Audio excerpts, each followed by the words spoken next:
with all counsel, wisdom, and understanding. We, thine unworthy servants, here gathered together in thy name, do most humbly beseech thee to send down thy heavenly wisdom from above, to direct and guide us in all our consultations.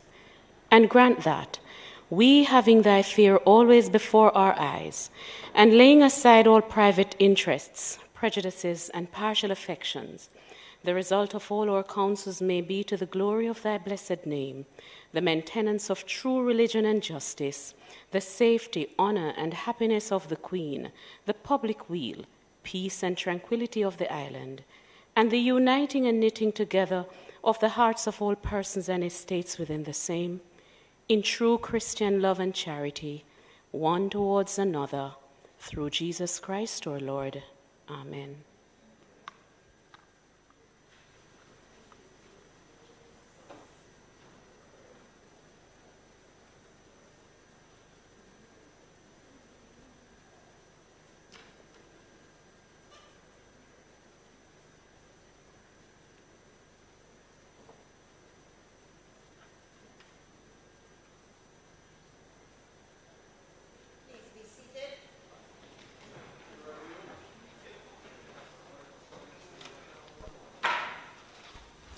This Honourable House now resumes its sitting. Call of the roll.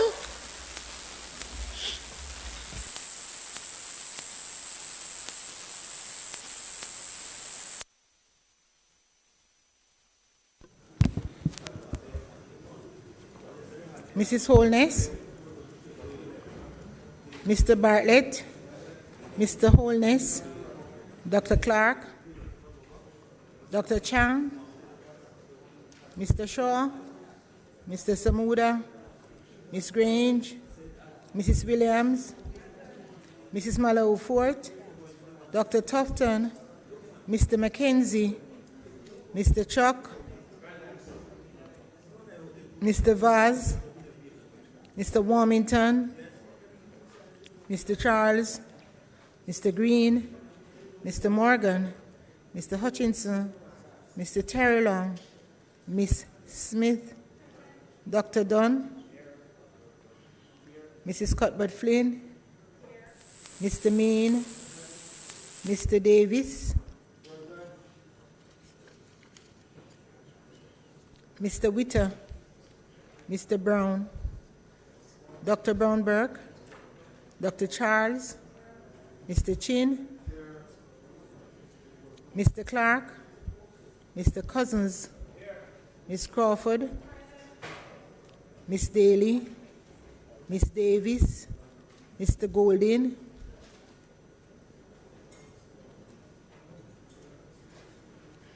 Mr. Graham, Dr. Guy, Ms. Hamilton, Ms. Hannah, Mr. Henriquez, Mr. Henry, Mr. Hilton, Mr. Jackson, Mr. Lawrence, Ms. Lee, Mr. Miller, Mr. Montague, Ms. Morrison, Mrs. Nita Garvey, Mr. Paulwell, Mr. Phillips, Dr. Phillips, Mr. Robertson, Mr. Robinson, Mr. Siblist, Mr. Slowly, Mrs. Vaz, Dr. Wheatley, Mr. Williams, Mr. Wilson, Mr. Wright. Everybody came in?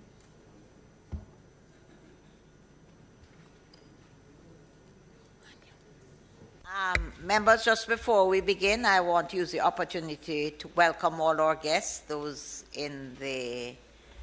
up in the gallery, and those who are joining us online, to welcome you all to this sitting of the Parliament, and a special welcome to those who are here to support our speakers this afternoon in the sectoral debate. Our two main speakers this afternoon is the Minister, Minister Floyd Green and the opposition spokesperson, Mr. Lothan Cousins.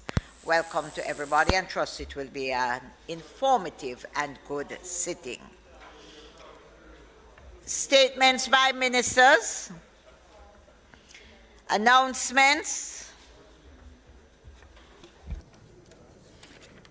Laid on the table of the House today are the following: Ministry Paper number 36 of 2022 and Annual Report of the Planning Institute of Jamaica for the year ended December 2020.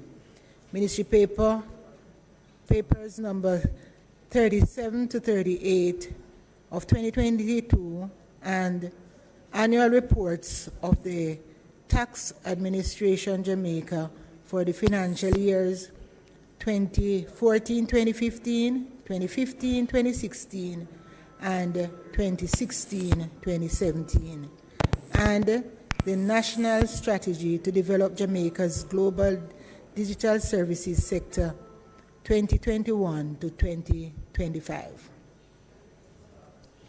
Bills brought from the Senate, petitions, papers, reports from committees, notions of motions given orally, questions and answers to questions, motions that may be made at the commencement of public business requiring notice, motions relating to sittings of the House, motions for leave to introduce bills, presentation of bills without leave of the House first obtained.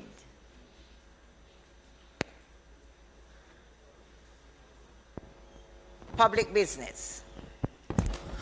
Madam Speaker, on the matter of public business today, it is intended to resume the sectoral debate, and two speakers are scheduled for today: the Minister without Portfolio in the Office of the Prime Minister, the Honorable Floyd Green, and Mr. Lothan Cousins. Madam Speaker, I ask that you invite the Member of Parliament for Southwestern Clarendon, Mr. Lothan Cousins, to make his presentation. I now invite Mr. Cousins to make his presentation. And member, I won't tell them what you described yourself at. I don't want you to be the lone wolf this evening. So I hope other members are going to join you on your side, and we're here. I invite you to go ahead. Thank you, Madam Speaker. Madam Speaker, I have no problem being the lone wolf. Sometimes when you're lonely in a certain place, you're able to see clearly rather than have the noise around you disturb you and distract you from the mission that's ahead. Madam Speaker, I want to express my appreciation to the Leader of Opposition for his confidence in me as I continue to shadow the portfolio of water and agriculture. I also want to acknowledge that my presence in this House is only made possible by the constituents of Southwestern Clarendon, who, Madam Speaker, overwhelmingly expressed their confidence by electing me to represent their interests. Madam Speaker, Southwestern Clarendon remains the single greatest prospect for Jamaica's development, based on its centrality and the presence of world-renowned assets such as the Milk River Bath and the Vernon Field Air Base. These assets are two of the island's most valuable, and over the years, much has been said about their prospect for development for the local and national economy, but very little done to advance these ideas. Despite the mentioned potential, Madam Speaker, the constituency faces significant challenges with bad road infrastructure, most of which have been exacerbated by the current highway construction project. These roads, Madam Speaker, include and are not limited to Foga Road, Denby Drive, Comfort Road, Decoy, and the Ebony Park roads, as well as the St. Jago Road. In addition to these roads, Madam Speaker, some of the communities are now at increased risk of flooding due to the highway construction.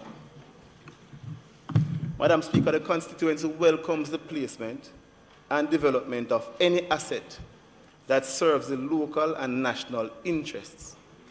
However, we do not believe that any such development should impede the personal liberties and progress of the people of these communities. It should be expressly unfair, Madam Speaker, to the residents to be worse off at the end of the construction process.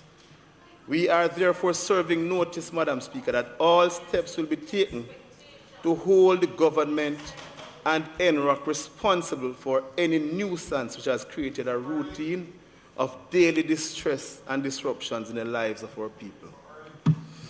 In the opening of the sectoral debates, Madam Speaker, on behalf of the opposition, the member from Northwestern Manchester highlighted the weaknesses in this process on which we are currently embarked.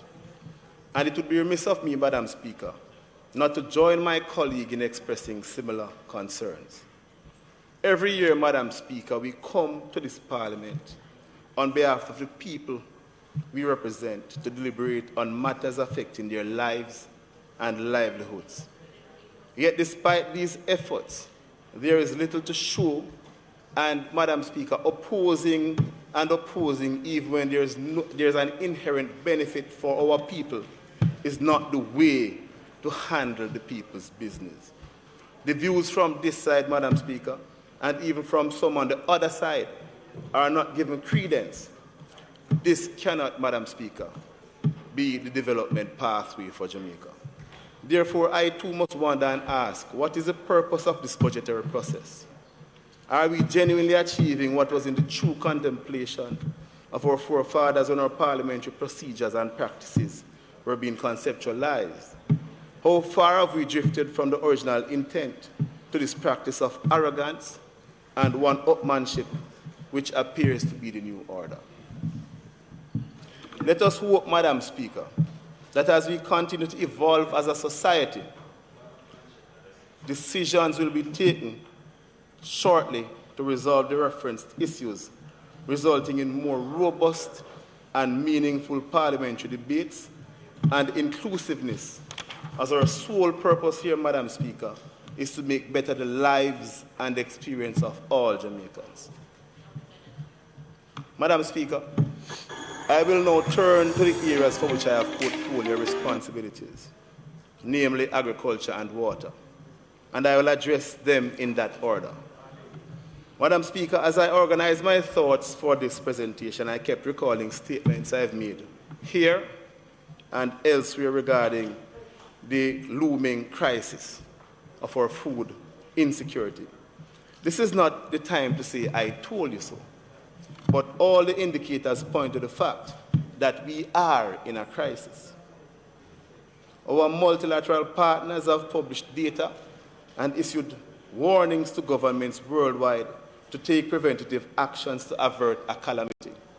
Madam Speaker, later in this presentation, I will return to the issue of food security because, Madam Speaker, the world is in a crisis and we as legislators must take action to mitigate the effects on our people. Madam Speaker, when I spoke in the sectoral debates last year, I proposed that an import substitution strategy be formulated with the single objective of cutting in half the import bill over the next 5 years. I also shared some of the strategic interventions of how this could be achieved. Because, Madam Speaker, it has been consistent from day one. In my presentations, I always try to provide solutions. I don't just complain and criticize. Madam Speaker, in that presentation, I referenced the US $933 million of food imports in 2020, and also the unacceptable record food imports of $1.025 billion in 2019. The currently released international merchandise trade data for January-December 2021 has revealed a disappointing scenario and has left me in deep pain for the country. The previous record, Madam Speaker, of US $1.025 billion of food imports in 2019 was shattered in 2021, despite all of the public attention that was given to this import bill. We shattered the record in 2021.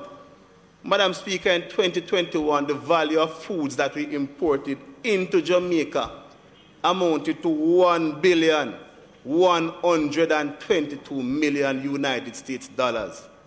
1.122 billion United States dollars.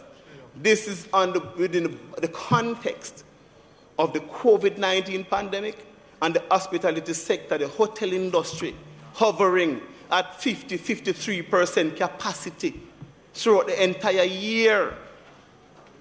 A projection was given for 65% capacity in December, the winter season, and we managed to break that record.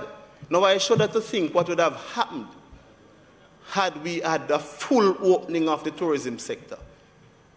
The figures probably would have been doubled. And this is a great cause for concern for us as an opposition, because we shouldn't have exceeded any records that year.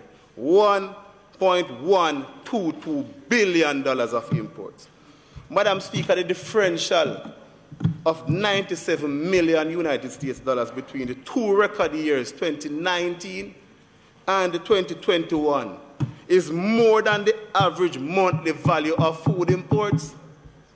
To exceed the old record that much is a poor reflection on the stewardship of the portfolio ministry.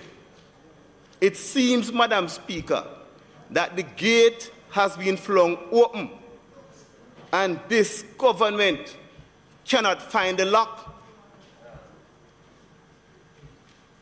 After my sectoral presentation last year, I was engaged by friends and colleagues expressing an interest in my suggested debt in value reduction. Madam Speaker, an import substitution strategy is not a pie in the sky. It is achievable. Do you know that in 2000, 2001, 2002, 2003, we imported less than half of our present value of imports? When the food import categories are analyzed, because you have to do an analysis to find out where we went wrong. So we are here to provide solutions. And we are going to analyze and break it down. So if the Ministry of Agriculture is not breaking it down for the government, I am here as the opposition. I have a duty to break it down so that the Prime Minister, who is here and has always been here at all sectoral presentations, I must be commended for it. We have to commend him, because to see the Prime Minister here every time somebody is presenting is commendable. He came to listen to you. When the food import categories are analyzed, and it's a genuine thing, I tell you, trust me, I'm very impressed, are analyzed in those years, Madam Speaker, you will see where we went wrong. If we observe a common percentage share over the years in the respective categories, the categories and their percentage share of total import value are broken down.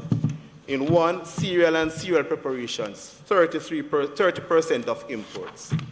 Fish and fish products, 11% of imports. Vegetable and fruits, 11% of imports. Meat and meat preparations, 10% of imports. Sugar. And I'll turn to this later in the presentation, because there's a point that we keep missing and I'm going to raise it later on. But sugar and sugar preparations is 9% of the total value of imports. These categories, Madam Speaker, account for 70% of the value of food imports. Madam Speaker, I'll use an example to highlight the methodology and, more importantly, to demonstrate why we're having problems reversing our colossal import bill. A simple example. We selected from within the category of vegetables and fruits the subcategory dried leguminous vegetables. And after that, pulled the highest import value item. And guess which item was that, Madam Speaker? Red peas. Red peas. Something that we cook every single week in every single cook shop. Every Sunday. If you don't have rice and peas on a Sunday, it's not a Sunday. We love stew peas. So red peas is the highest value import item from that category. That includes the red kidney beans and the round red. The value of this imported item is US $8 million on any given year, roughly 1.2 billion Jamaican dollars every year. So most Jamaicans who cook the red peas believe them cooking the local red peas. But the reality is that there's a high degree of probability that those who cook red peas in Jamaica, even today in the cook shops, and those who eat it in the food box, are eating red peas that have been imported into Jamaica. After completing our desk research, Madam Speaker, we went into the field, and our inquiries led us to the input providers. This group, Madam Speaker, tirelessly supports our farmers with the necessary crop growth and care inputs. But unfortunately, in the first instance, they advised us that a prohibitive duty exists on red kidney bean seeds for planting. So they can't even get access to the seeds for planting because there's a prohibitive duty on it. And that is something that us as legislators right here can easily fix. They further suggested, Madam Speaker, that the concern was shared with the Ministry of Agriculture on numerous occasions and through a former minister while he did his sensitization sessions with varying farm groups. Yet, Madam Speaker, even though this impediment existed and was known, nothing seems to have been done to change the situation. Again, this massive barrier to acquire the planting materials, so they don't even have a starting chance because they can't even acquire the materials because there's a prohibitive duty on it, still exists, posing a deterrent to production, and it continues to thwart our ability to lower the food import bill. So a simple legislative change, a simple decision by us, the legislators, or by the Minister of Finance can cure that defect. And by regulation, and quite easily, we could slash 1.2 billion from our food import bill. Madam Speaker, look at fish and fisheries product at 11% of the total import value.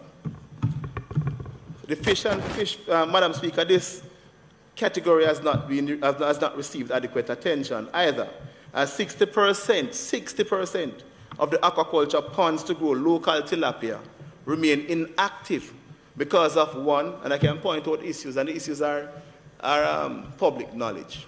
Try it. Uncorrected problems with fish feed.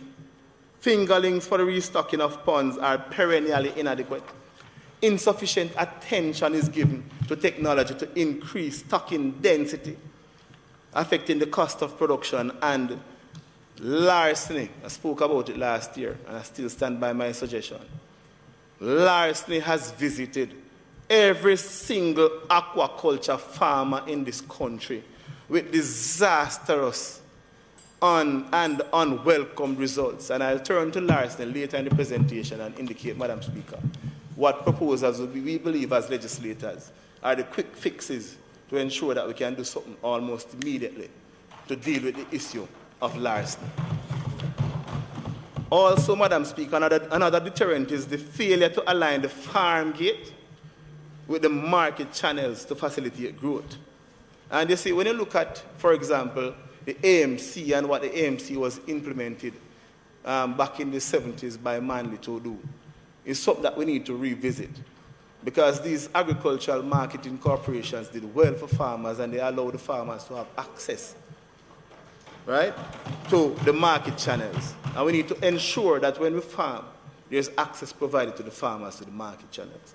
Because we have heard a lot about productivity and how productivity increased over the year. And I'll address that later on as well. Madam Speaker, marine fishers suffered a similar fate. And most of us would have heard the recurring tales on the nightly news. And most of us would be aware of the issues facing our marine fishers because this is an island. And a lot of the constituencies have fishing villages within them. The high cost of fuel is a one. 2, taxes on inputs for the proper maintenance of fishing vessels. That's something we need to deal with. Fiberglass is too hard to get. The tax on fiberglass is prohibitive. We need to sort it out. Taxes on inputs that facilitate the harvesting of marine fish. Inadequate oversight to control illegal fishing. Central Americans come here every single day and rob us of our fish and our fish stock. And we are not doing anything about it, and we need to do something about it. Last year, Madam Speaker, we made several suggestions to promote the blue economy. That is what it is called, the blue economy. But none have been adopted or implemented to date. And I'm hoping that is not because of arrogance. Madam Speaker, I'll now turn to the poultry sector. And I'll specifically treat with the issue of chicken back imports. Madam Speaker, when the Integrity Commission report on the importation regime for chicken back and neck was tabled in this House of Representatives in December of 2020, it cited fraud due to a lack of transparency and accountability and a compromised award process that effectively hindered competition. The report also referenced the illegal packing, and this is important, and I'm happy the Minister of Finance is here now, because it's something he has to hear, because I got a call earlier today, and I'm going to refer to it in this presentation. Referenced the illegal packing of dutiable premium parts into containers declared as chicken back or necks, which are not dutiable. These findings were listed as some of the troubling factors which needed immediate correction. Madam Speaker, the report also contained recommendations for the immediate cessation of the issuing of chicken back and neck permits under the prevailing arrangements. Importantly, the report strongly called for a new import regime to be put in place and to ensure transparency and accountability, especially in the receipt and processing of applications. After these revelations and recommendations, Madam Speaker, several government ministers spoke on the issue, and there was hardly any dissonance with the findings, and there were promises of changes. While delivering the keynote address at the Southern Plains Agricultural Development Project in the same week of the damning report, the Honourable Prime Minister was reported as having suggested that the import policy may be overhauled as a cure to the perceived systematic corruption that has dogged the chicken meat trade. In offering a solution, the Prime Minister said that his recommendation would be incentive compatible, and I quote, "We should make sure that we have our local people tied into the local value chain here so that there's a vested interest in keeping our output high." In other words, Madam Speaker, the Honourable Prime Minister quite rightly supported a reward system that would grant producers, but wait, you soon hear what happened, that granted producers the benefit of import permits once local production dips below the required consumption levels. That was correct. Madam Speaker, not to be outdone, the Minister of Agriculture and Fisheries asserted that the new system would be accountable and transparent. Further to that statement, Madam Speaker, he advised that the said system, while offering the type of protection needed for the local poultry industry, would ensure that our people will always have access to affordable protein.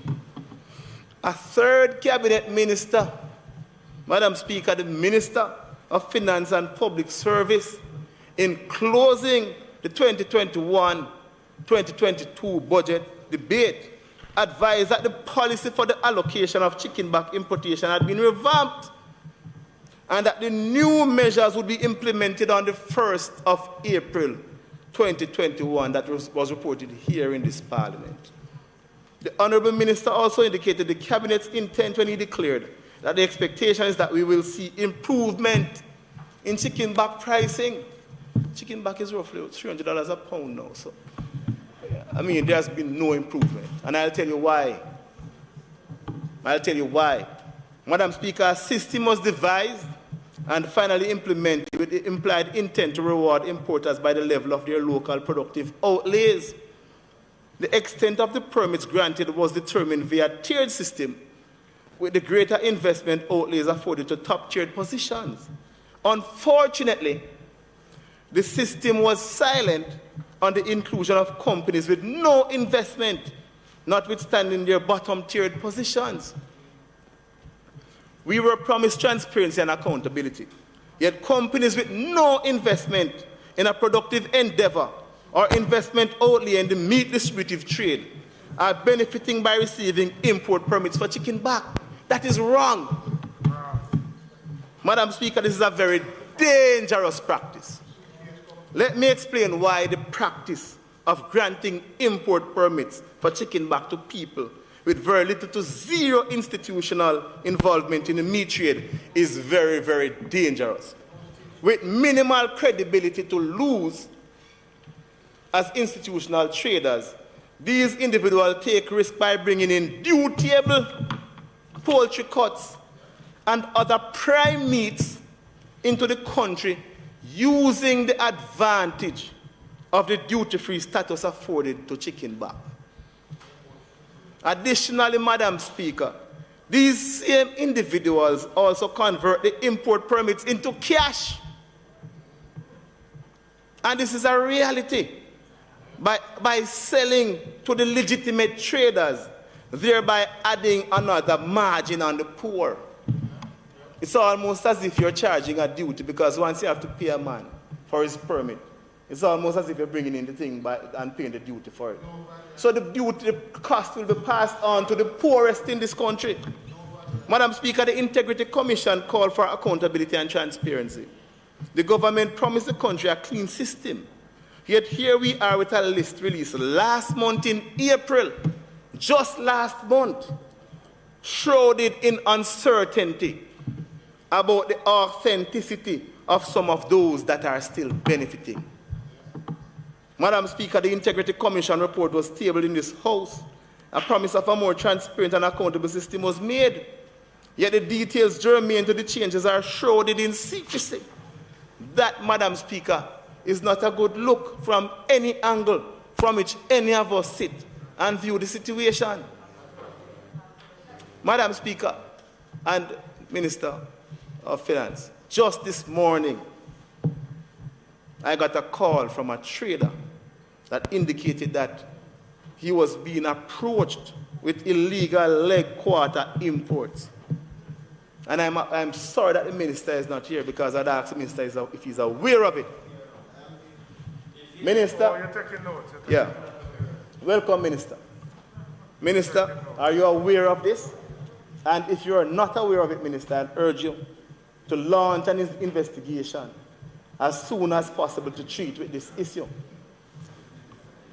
Madam Speaker, 2 of our flagship programs run by the Ministry of Agriculture and Fisheries, and I'm doing an analysis of where we have went wrong, and I'm providing solutions, are floundering, and the response is unabated import of substitute. I'm talking about the Irish potato program, and I'm referring to the onion program, the 2 flagship programs failing.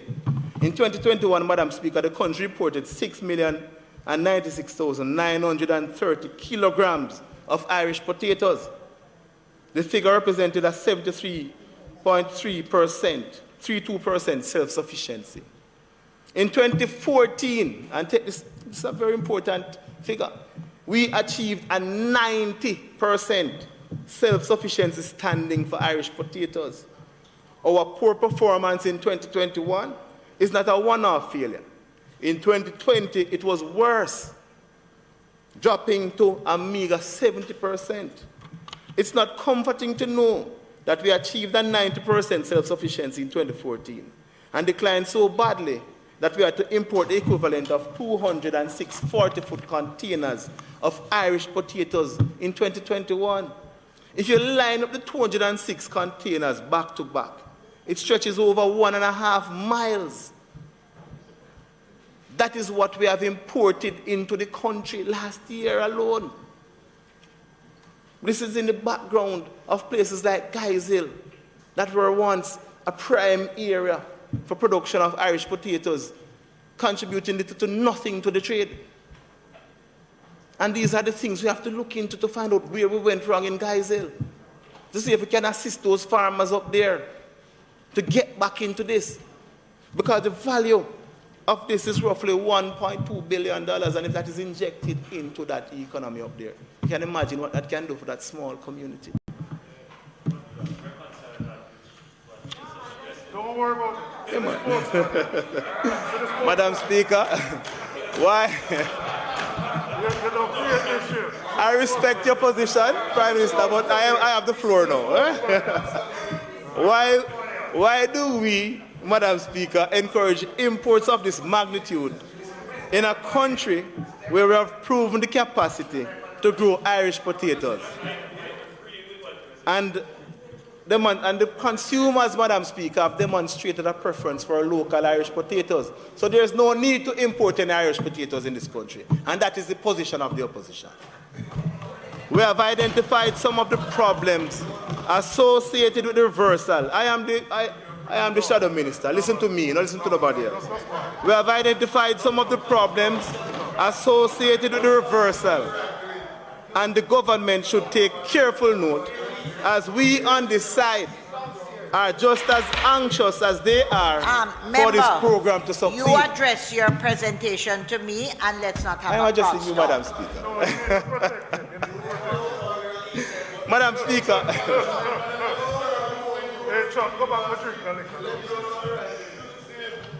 I'm waiting on you, Madam Speaker, to give me. Madam Speaker, it is clear that the technical management related to crop care needs more focus. Let us now turn, Madam Speaker, to onion. The other flagship program is onion production. In 2016, under 2 growth czars, a target of 40% self-sufficiency was set for 2020. But by the end of 2020, Madam Speaker, the self-sufficiency percentage was 15.28%. In addition, Madam Speaker, the growth czars established a foreign exchange savings target of US 1.8 million to be reached by 2020. Madam Speaker, expenditure in 2016 was $2,329,614, while in 2020 expenditure reached $3,235,392, representing an increase of 39%. So that was a field target that was set by the growth czars. As I have stated before, the opposition wants these flagship programs to succeed. But when you see that 9,763,333 kilograms of onions were imported in 2021, representing a line of 330 containers, Madam Speaker, that would stretch for over 2.5 miles. This makes us disheartened. Madam Speaker, we are saddened because we cannot continue as a country on this trajectory. By any stretch of the imagination, this is abysmal management coming from the government that claims to be good managers, and this must be a great cause for concern. Madam Speaker, I'll now look at the issue of our food security. Jamaica is grouped among a list of countries according to the status of Small Island Developing States, or SDS. These states are usually highly vulnerable to external shocks, and unfortunately, when natural disasters visit us, that quartile of the population designated as the poorest suffer the most. Madam Speaker, that Jamaican reality, the country was gripped with a significant apprehension, if not fear, when the COVID-19 pandemic struck in early 2020. We heard repeated exhortations to strengthen our resolve during the challenging period.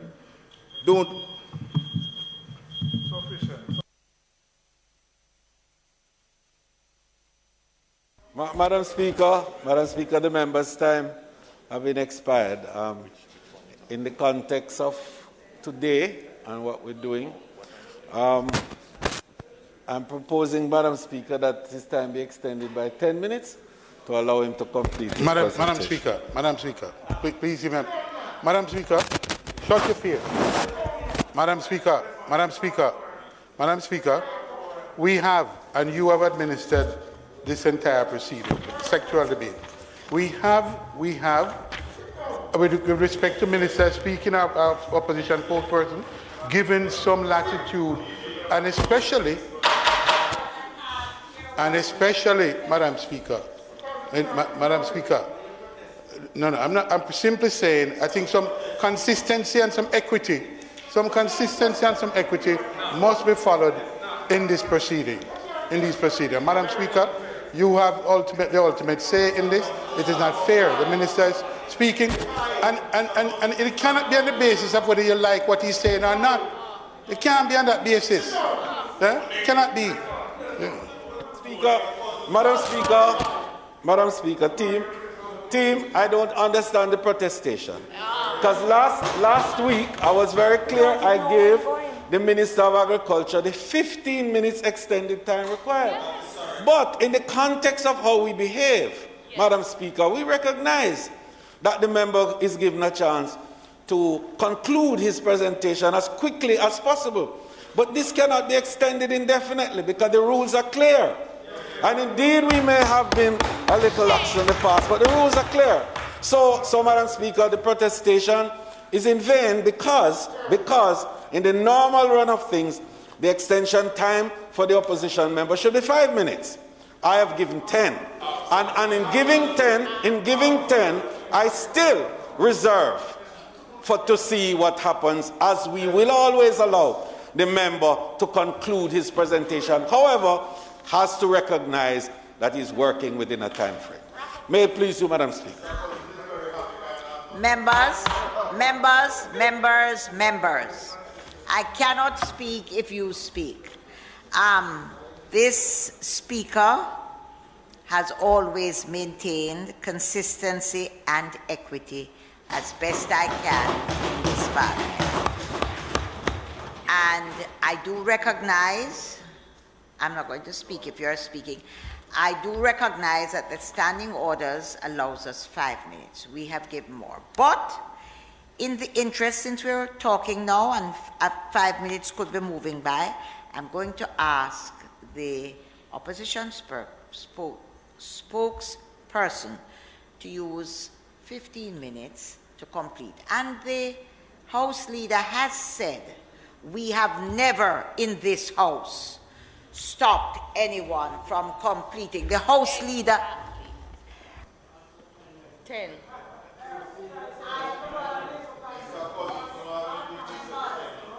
You know, members, the Speaker does have the final say. I'm going to ask you to wrap up as quickly as you can, and be assured that in this Parliament, 10 minutes has been asked. I'm giving you the 10 minutes, and we have never had a Speaker who has not been allowed to complete.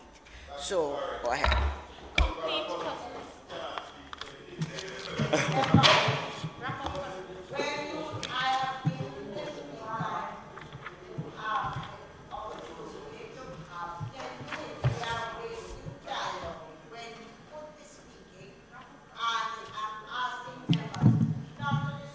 So that he can use wisely the 10 minutes. Right. Is that the member be given 10 minutes to complete his presentation, on the understanding that there will always be from this Speaker equity and consistency in whatever I do.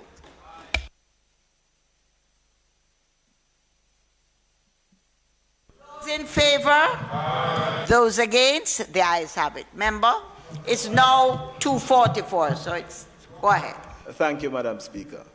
And earlier I heard my colleague on the other side. Waste time on it. You need to concentrate. Madam Speaker. You know, member, I have asked you before to direct what you say to the Parliament. Now, if you waste time on the 10 minutes, then I can't help you. So continue the presentation because you're doing well. Thank you, Madam Speaker. Today I speak on two portfolios, water and agriculture. And many persons get the 30 minutes to speak on just one. We have limited numbers on this side, Madam Speaker, and as such, Madam Speaker, we end up with more portfolio responsibilities than we ought to have. And I'm going to finish expeditiously, Madam Speaker, but I'm just saying. You know, member, if you presentation, what's the point? Allow yourself to go ahead. I have already said certain things. You're wasting time. Madam Speaker, thank you, Madam Speaker. The World Food Programme, the Food Assistance Branch of the United Nations, conducted in January and February of 2022 a study titled Caribbean COVID-19 Security and Livelihoods Impact Survey. The survey findings represented responses from 6,000 households across 22 countries. The survey designed open-ended questions to facilitate responses like this from a Jamaican. And I quote, Madam Speaker, "I shop for food far less. I can't buy fruits for my kids, and that hurts. My kids are hungry most of the time," end quote. Madam Speaker, in a country where we're planting concrete at Bernard Lodge, a location classified as possessing the most fertile A1 soil, a mother in pain laments that her kids are hungry most of the time because she cannot provide for them. Madam Speaker, Build Back Better, they preen, while a mother cries, "I can't buy fruits for my kids," and that hurts. That is the Jamaican reality, Madam Speaker. The study reported that the overall picture remains deeply troubling as the rising food prices and productive input costs contribute to the growing level of food insecurity. The study concluded, Madam Speaker, that 4 in 10 Jamaicans have reduced their local consumption patterns, and some 98% reported an increase in food prices. Those respondents who spoke of experiencing higher food prices were not wrong. Their experiences at the retail level in 2021 curtailed their access to a nutritious food, leaving them food poor and malnourished. Madam Speaker, other surveys across the retail sector in Kingston have revealed, for example, that you have certain items that jump by 294%, only jumped by 114% between 2018 and 2021. That is the difference in value. Irish potato jumped from 396 kilograms in 2018 to 1,251 kilograms, increasing by 16%. That is between 2018 and 2021. That is the reality that we face as a country. Those are the examples of Build Back Better, Madam Speaker. We must use this opportunity presented by the crisis as a defining moment to tackle the issues, create appropriate plans, and as usual, Madam Speaker, I'm going to provide some solutions because I always try to provide solutions to this house. I don't just come here to criticize. So 1, we need to start mapping our consumption patterns across the country, including our hotels. 2, we need to identify existing export trade and potential needs. We need to identify agro-processing needs. We need to identify wholesale and retail market needs for primary crops, livestock, and fisheries products. An assessment of the food distribution system to determine carrying capacity and the ambient and cold storage room inventory needs. We need to establish market information and transit systems to facilitate data capturing and enable product supply. And 7, Madam Speaker, we need to establish substantial irrigation systems that are powered by renewable energy sources. We need to develop and implement plans to expand existing and open CARICOM and extra-regional markets. We need to create a policy to support contract arrangements between primary producers and hoteliers, exporters, and the Minister of Tourism has spoken about that at length. We need to support productive levels by establishing import requirements that will adequately manage the production cycle of identified crops. Madam Speaker, when you look at, for example, JACRA was implemented to assist the commodities sector.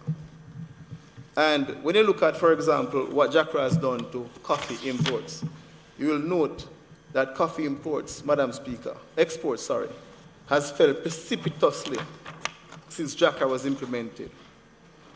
Coffee products amounted to US $23 million in 2017. That was what was exported. In the JACRA implementation year of 2018, the said year the coffee processors protested the unfair and authoritarian way they were forced to accept a quota directive. The export sales fell, Madam Speaker, to $18 million US. And it continued to fall and lose value. So, for example, the differential loss in value to Jamaican food exports for just that one category of processed coffee products as a result of the JACRA overreach from 2017 to 2019 was $8 million, Madam Speaker, amounting to 36%. Staggering, Madam Speaker, and amazing, because this is coming from a government that claims to be good managers. Madam Speaker, it is a painful experience to discover, having analyzed the imports of cocoa paste, wholly or partially defatted, that we have had to import from China and Ghana. US 11 million in 2018, 12 million in 2019, 11 million in 2020. This is what we call Build Back Better, Madam Speaker. Jampro in 2019, Madam Speaker, lamented that a multi-billion-dollar company in Jamaica had to buy coconut water from Malaysia and Indonesia to sell to Canada. We had the market, Madam Speaker. We knew the agronomics in coconut production. We had the germplasm to produce excellent cultivars. We looked to our leaders for direction to grasp this opportunity, and the industry, Madam Speaker, is still waiting. When you look at, for example, what we have imported, coconut water, coconut milk powder, coconut cream, coconut desiccated, coconut milk for culinary purposes, they have been imported to Jamaica, average $8 to $9 million US every year. In a tropical country where coconut can grow and intercrop with other crops. We are still importing coconut products into this country. Over $1.5 billion every year. Madam Speaker, look at refined sugar, for example. Last year, I bemoaned the fact that imports of refined sugar was $3.9 billion in 2019 and 3.4 and 4.3 in 2020. But listen to this. In 2021, last year, you know how much we import for refined sugar in this country? $5.8 billion. And most of the sugar, 60 to 65% of the sugar, guess where them come from, Madam Speaker? Guatemala. A Central American country. Guatemala accounts for 60 to 65% of the sugar that we import. If Guatemala, Madam Speaker, why not Jamaica? We must think big, Madam Speaker. If they can, why not us? And we have Rody Park Sugar Estate, and they have proven to be a very profitable organization. They have proven that they have the capacity to produce sugar. We need to invite Rody Park. We need to invite the manufacturers to integrate backwards into the sugar production because, Madam Speaker, I am from a sugar producing area that is now littered with crime. We had 2 banks in Lionel Town, no bank in Lionel Town now. So these communities have been left idle, Madam Speaker. And the reality is that if we look only at the cost of production of the cane and at the impact on the families in these communities, most of us who went to school and school fees were paid by the sugar workers, then we're on the wrong track. And reintroducing sugar may very well be a crime reduction strategy. It could be a crime reduction strategy, creating thousands of jobs, instilling pride in the people. The lands are there idle, we're not doing anything with them, Madam Speaker. So we have to be careful about how we look at these things. Madam Speaker, pray there lastly. We call on the government, Madam Speaker, to amend the current fines under the Agricultural Produce Act from the current $250,000, Madam Speaker, to $5 million.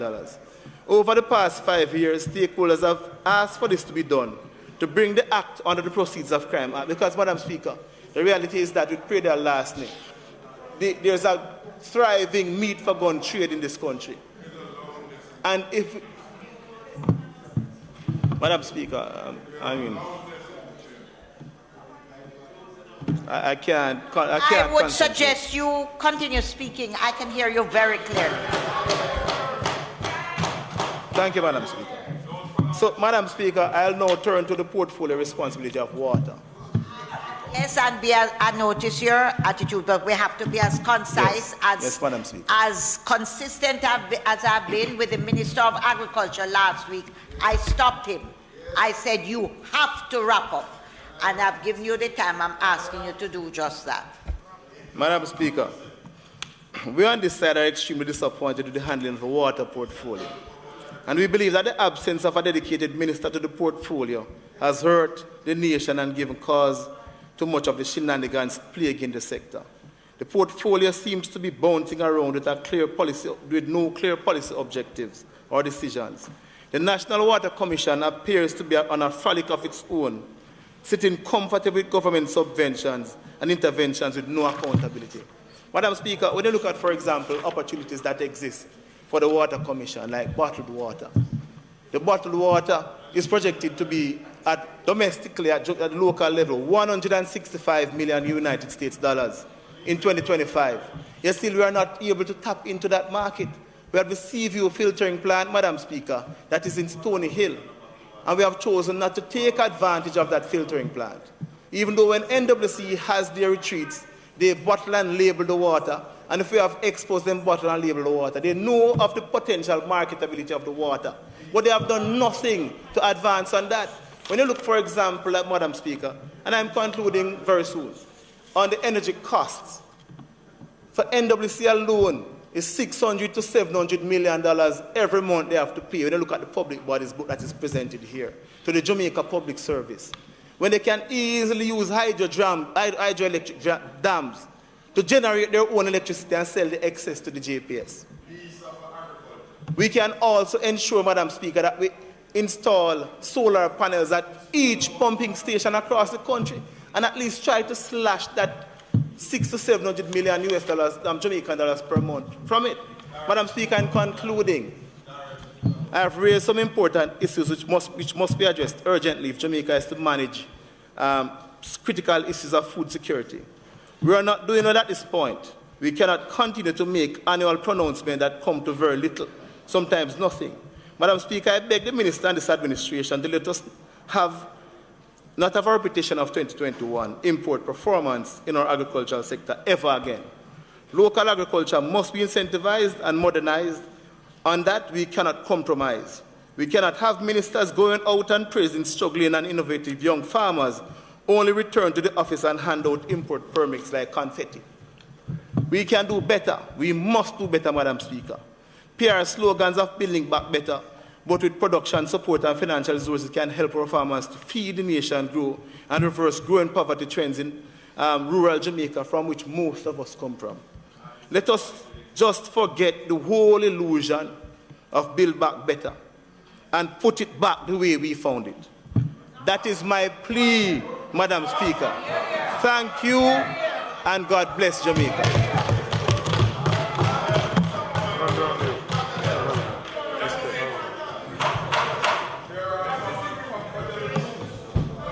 No worry, man. No worry, man.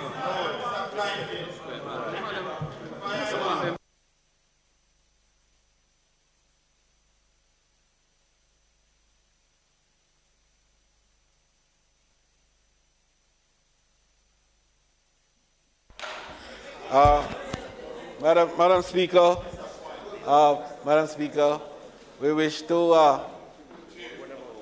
acknowledge the presentation of the member. I think that he did. and Madam Speaker, just to make the point that, we are never ever contentious about these matters, and we do appreciate the fact that he was able to put together, and I think that he closed well, except that he is still retrogressive in his approach, because we don't go back. We always go forward, Madam Speaker. Madam Speaker, it is my request that you now invite the Minister without portfolio in the office of the Prime Minister, the Honourable Floyd Green, to make his presentation.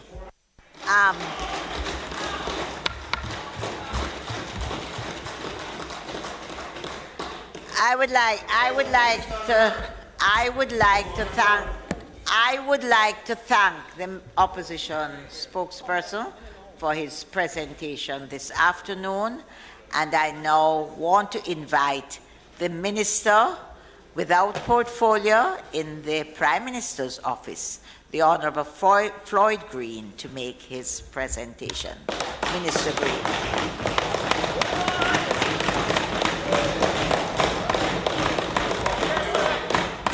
Thank you. Thank you. Thank you, Madam Speaker. Surrounded by flowers. You are the light of the world. Yes, yes. A city that is set upon a hill cannot be hid. Let your light so shine before men that they may see your good works and glorify your Father which is in heaven.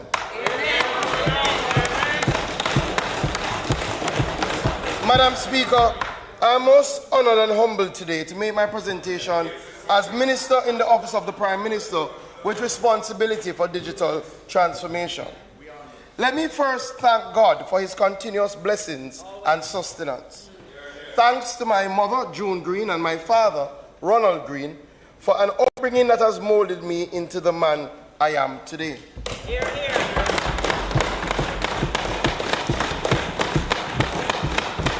The Most Honorable Andrew Holness, Yes. Prime Minister of Jamaica, Yeah.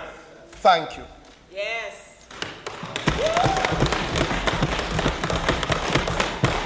You have charged me with a responsibility, PM, that I know you hold dear to your heart, and that is critical for the transformation of our nation. I appreciate your confidence in me, and I shall do all in my power to ensure that your vision is realized. Madam Speaker, I applaud your ability to manage the affairs of this House. Especially, Madam Speaker, with varied personalities and a multiplicity of challenging issues. You have displayed fairness and astuteness in all affairs. Personally, Madam Speaker, I thank you for your words of encouragement and your guidance. To my colleagues in Cabinet and in Parliament, congratulations on your many achievements professionally and personally, and for the work that you continue to do for the Jamaican people. Let me express my appreciation to the staff at the Office of the Prime Minister and its agencies, led by Permanent Secretary Mrs. Audrey Sewell, CTD Sharika Hemmings Allison, the National Identification Project Team, the RGD, and all other ministries, departments, and agencies of the OPM. Special thanks to those who provide direct support to my office. Communication Specialist Kenisha Campbell, Executive Assistant Ashery Bennett, Secretary Renee Edwards, Close Protection Officer Roxroy Montague, and of course, Rasta, my driver.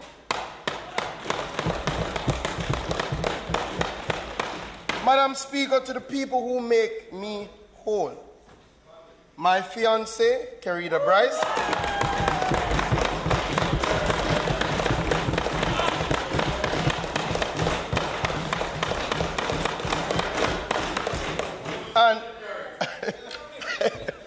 and my son, Nathaniel Marcos.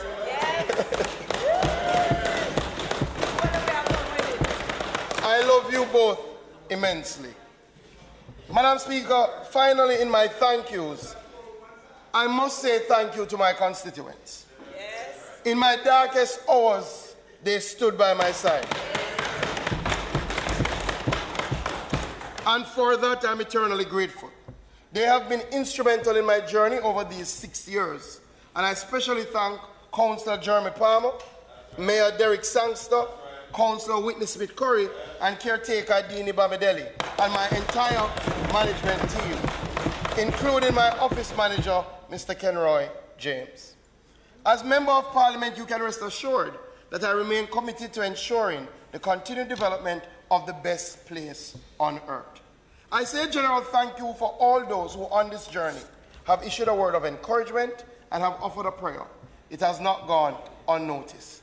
Madam Speaker, in my presentation today, I will highlight the key drivers of Jamaica's digital transformation journey, focusing on the digitization of civil events at the Registrar's General Department, the establishment of our National Identification Registration Authority, the National Identification System, our social partnership, the Jamaica Social Investment Fund, the Chase Fund, and the Constituency Development Fund, all encompassing a plan to take a people-centered approach to transformation and building Jamaica. We must all, Madam Speaker, think digital.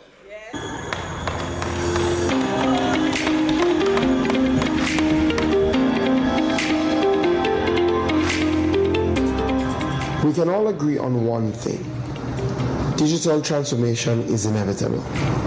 From self-driving cars to digital currency to NFTs, the world has expanded past our wildest imaginations.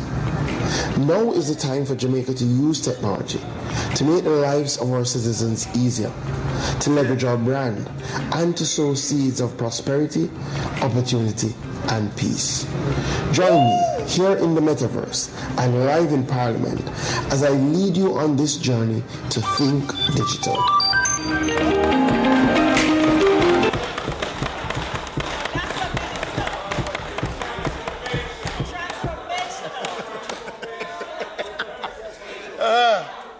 Madam Speaker, in any society, one of the most important entities is that entity that records major life events, births, deaths, marriages.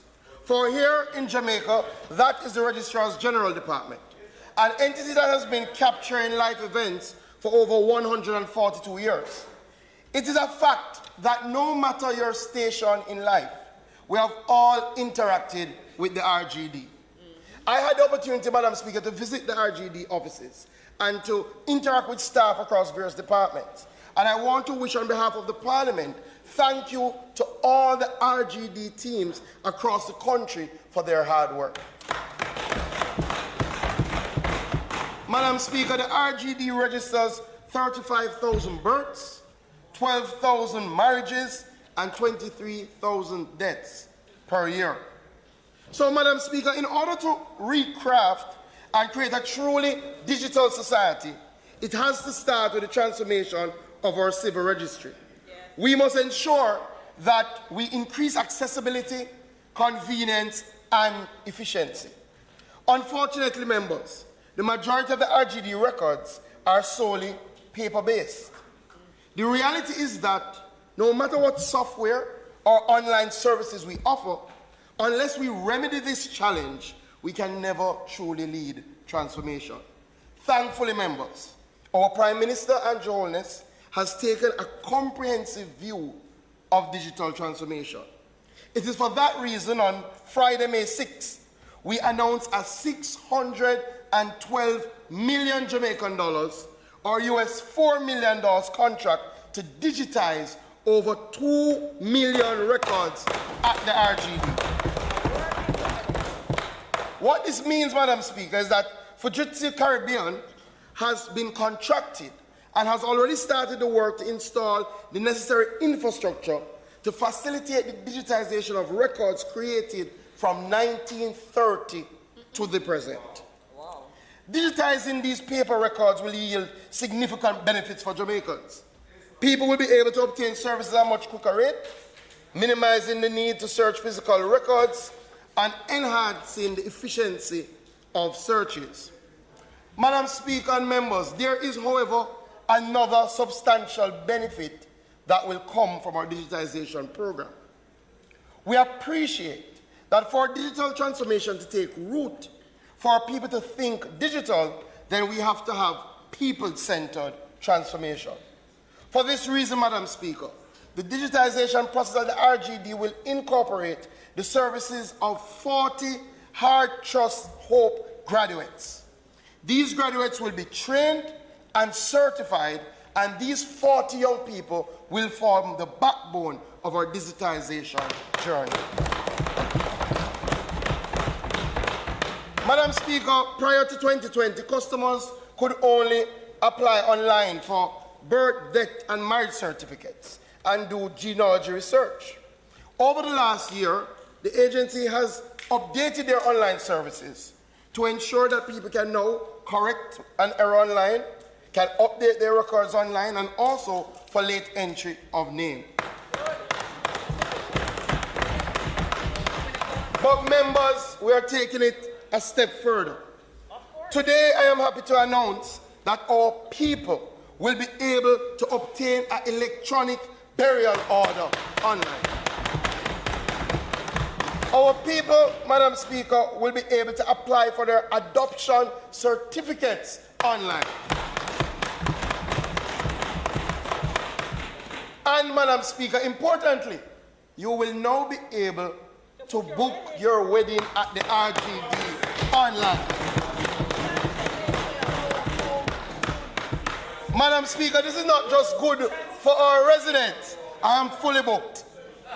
Madam Speaker.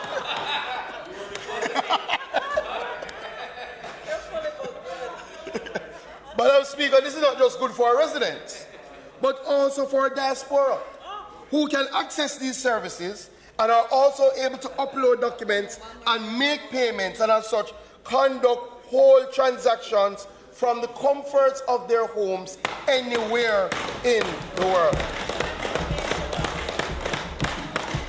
And, Madam Speaker, we're not stopping.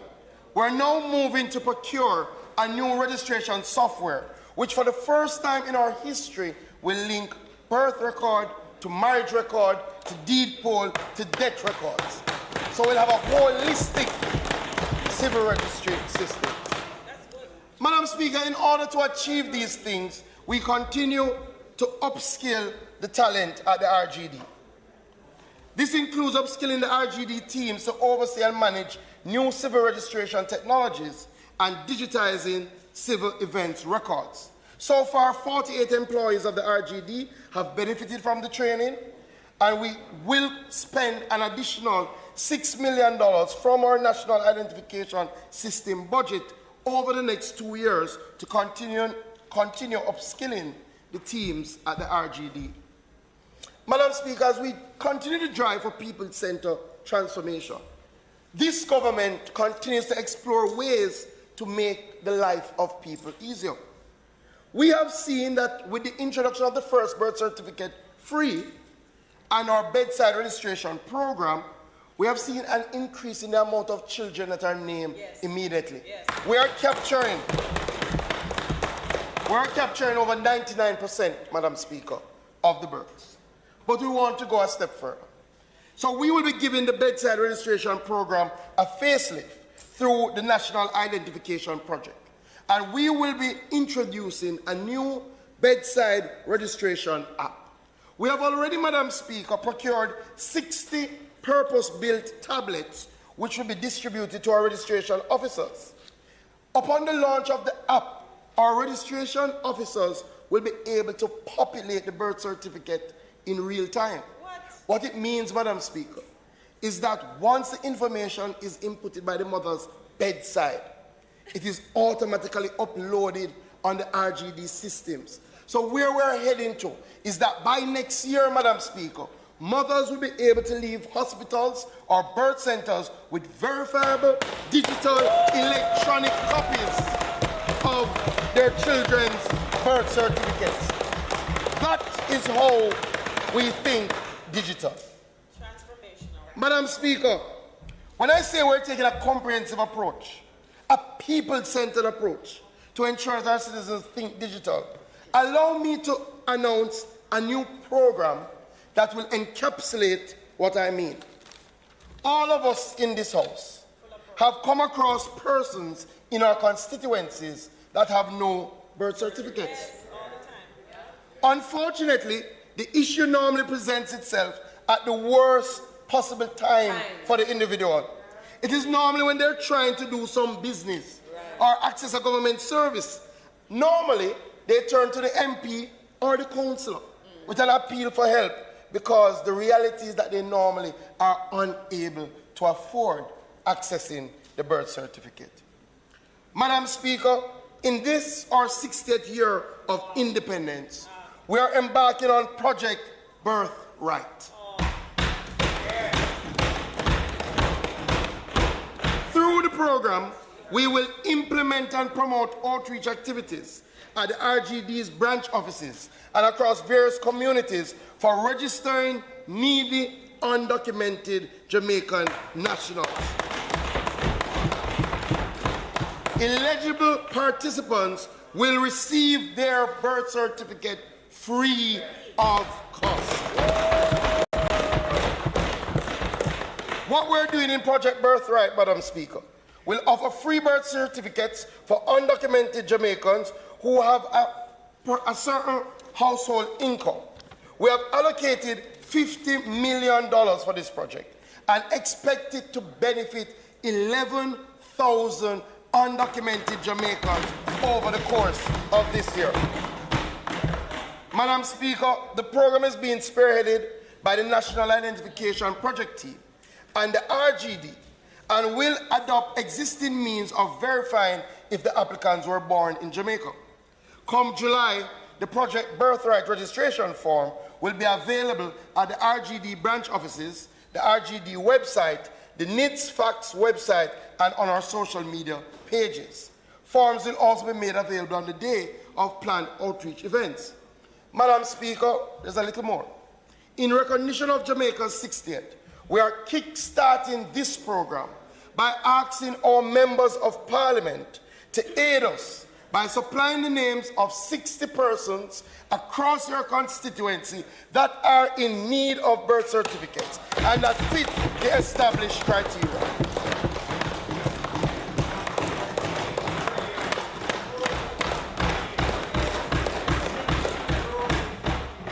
In this our 60th year, Madam Speaker, we're going to take steps to ensure that each Jamaican can claim their birthright, starting with their birth certificate. This is how you lay the foundation for a digital society. Yes. Madam Speaker, I want to speak a little bit about our national identification program. You see, Madam Speaker, one of the advantages of digital transformation is that regardless of where you join the line, you can move to the front of the line by looking and learning from the experiences around you and by implementing best practices. Madam Speaker, we have looked at the Estonian model, we have looked at the Indian model and other models, and we have designed what will be a fit-for-purpose, best practice approach to collect and manage identity information in the Jamaican context. Madam Speaker, we are learning from other countries, their successes and their pitfalls, and building a system for Jamaicans by Jamaicans. So with that in mind, Madam Speaker, our governing legislation, the National Identification Registration Act, our governing legislation establishes the National Identification Registration Authority. We call it the NIRA, Madam Speaker.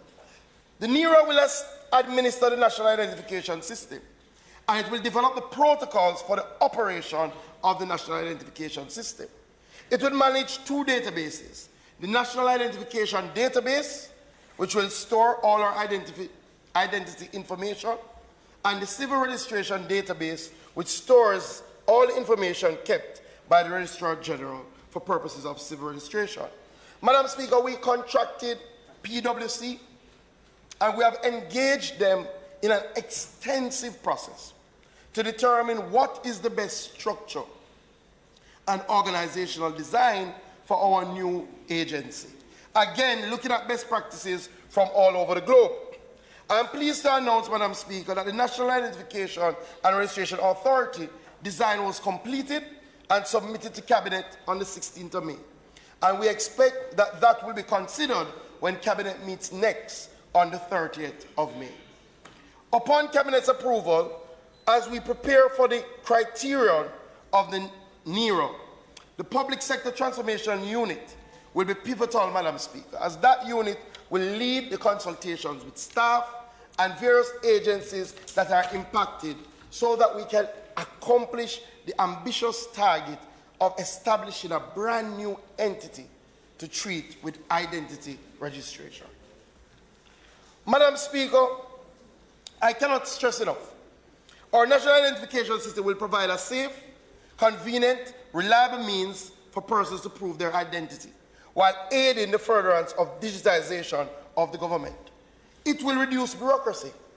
It will encourage efficiency. But more importantly, Madam Speaker, it will make the life of our citizens easier. Madam Speaker, now is a good time to remind people that enrollment in our national identification system is voluntary. And it will be encouraged by a robust public education campaign so that our citizens will see the value in having a national identification card. But where are we, Madam Speaker? That is the question. Where are we to rolling out our national identification system? Just to update the House, Madam Speaker, our software to power our card rollout, which includes enrollment, vetting, pre-enrollment, card personalization, is about 90% complete. And we expect it will be completed over the next 2 months. Madam Speaker, we have more excellent news. Our National Identification Card Production Center is 97% complete. And we have recruited all the staff already, Madam Speaker, and all of them have been subjected to extensive background checks. We expect, Madam Speaker, to have our first NIDS enrollment site in Kingston, that first site will be ready by August 2022. And that we will have an additional 5 enrollment sites in Kingston before the end of the year. Continuing on that trajectory, Madam Speaker, we will expand beyond our pilot, which will start in Kingston and St. Andrew, and we will put in an additional 8 sites in early 2023 in Greater Portmore, Mandeville, Old Harbour, Black River, Morant Bay, Ocho Rios, Port Maria, and of course, Montego Bay. By the mid-2023, Madam Speaker, we expect that all other parish capitals will have enrollment sites. What we decided to do, Madam Speaker, because we believe in efficiency, is to partner with the Jamaica Post and to utilize the space of our post office.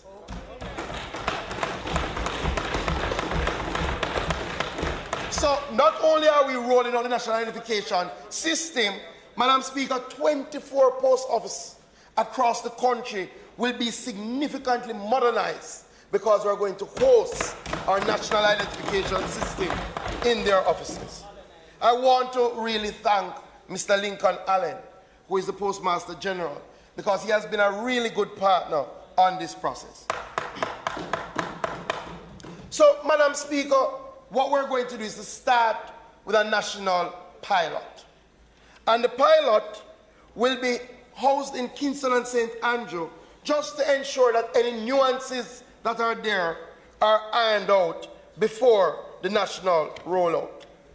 Madam Speaker, the enrollment process is clear, hassle-free, and it will mark the stage of our digitally advanced lives. I ask members to turn their attention to the screen. The enrollment process is easy as 1, 2, 3. In order to enroll into the NIDS, an applicant must be a citizen of Jamaica or ordinarily resident for 6 months and above. Persons must submit documents such as birth certificate, proof of address, or marriage certificate. Step 1. Applicants will be able to pre-enroll online or visit the nearest enrollment center. Step 2. Applicants' biometric data and supporting documents are collected at an enrollment site. A reference number will be given for the applicant to track the application online. Step 3. Once the verification is done, a notification will be sent to the applicant to collect, pin, and activate their national identification card. The process is now completed, and your ID card can now be used to verify your identity.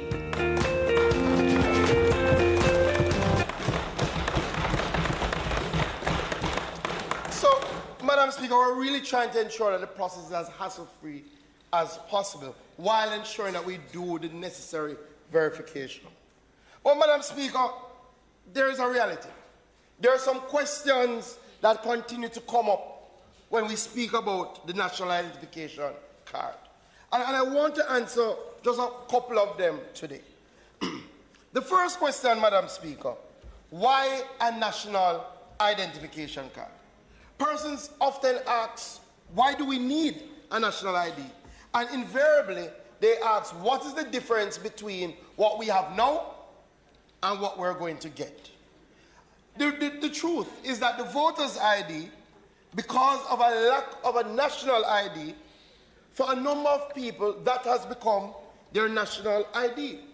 But, Madam Speaker, while that has served us well, the reality it is limited in scope, because the voter's ID is not available to the entire population. You cannot get a voter's ID if you are below 18 years of age. So many of our Jamaicans are excluded from registration. If we were to look at the driver's license, that's even more exclusionary, because you have to be able to operate a motor vehicle to get the driver's license. And the passport, Madam Speaker, the passport is accessible. It does collect significant data, but there is a cost attached for you to procure your passport and to travel around with your passport. So, Madam Speaker, the reality is that all the aforementioned, or voter's ID, or passport, or driver's license, they were functional identifications, meaning they were created by legislation for specific purposes. They were not designed to confirm your identity. That is why, Madam Speaker, when you go to do so many processes in Jamaica, they say bring 2 identification. Or they say bring 1 and go and get your JP letter for your JP to write that you are who you say you are. Madam Speaker, inefficient, it has held us back. But we are making a change. There is a difference with your national identification card. By law, Madam Speaker, Section 17 of the National Identification Registration Act says an enrolled individual who is issued a national identification card may use the card as a means of proving that individual's identity. And where, Madam Speaker, an individual furnishes the card to a person who requires proof of the individual's identity, listen to this, Madam Speaker, the card shall be accepted as sufficient proof of an individual's identity. Not only that, because I know my young people are asking, the person by law shall not require the individual to produce any other additional proof of identity. So, Madam Speaker, we are doing away with the requirement for the justice of the peace to say that you are who you say you are.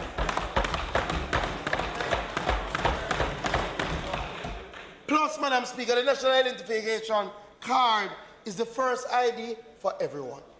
Everyone in our society. And the National Identification Card will be an electronic ID card. So it will give us the opportunity to move more services online and use the platform of the National Identification System to access these services in a seamless way. What we are setting up, Madam Speaker, is a comprehensive system, from data collection to storage to producing the cards, a comprehensive and secure ecosystem. Additionally, Madam Speaker, the National Identification Card will be offered to people free of cost. The other big question, will my information be safe? Madam Speaker, the answer is yes. The government is taking every step to comply with international standards and best practices for data security and privacy. The government has engaged Estonians to work with the project executing unit to develop all the security policies and standards for the National Identification System. These standards will be adopted and implemented by the National Identification and Registration Authority during the pilot of the National Identification System. The security standards are hinged on ISO 27001. We have also, Madam Speaker, engaged a Jamaican cyber security firm to participate in the hardening of the National Identification System. The Jamaican security firm will work concurrently with our international security experts. The National Identification System database are encrypted by transparent data encryption in fulfilling the requirements outlined in the National Identification and Registration Act. Transparent data encryption encrypts the data within the database's physical files. And importantly, Madam Speaker, so what it means is that when you go and you give your information, and information is entered into the system, somebody can't just go and look and see it, because it is encrypted upon entry. But we're going a bit further. We're ensuring that the audit trails of the system will be protected using blockchain technology.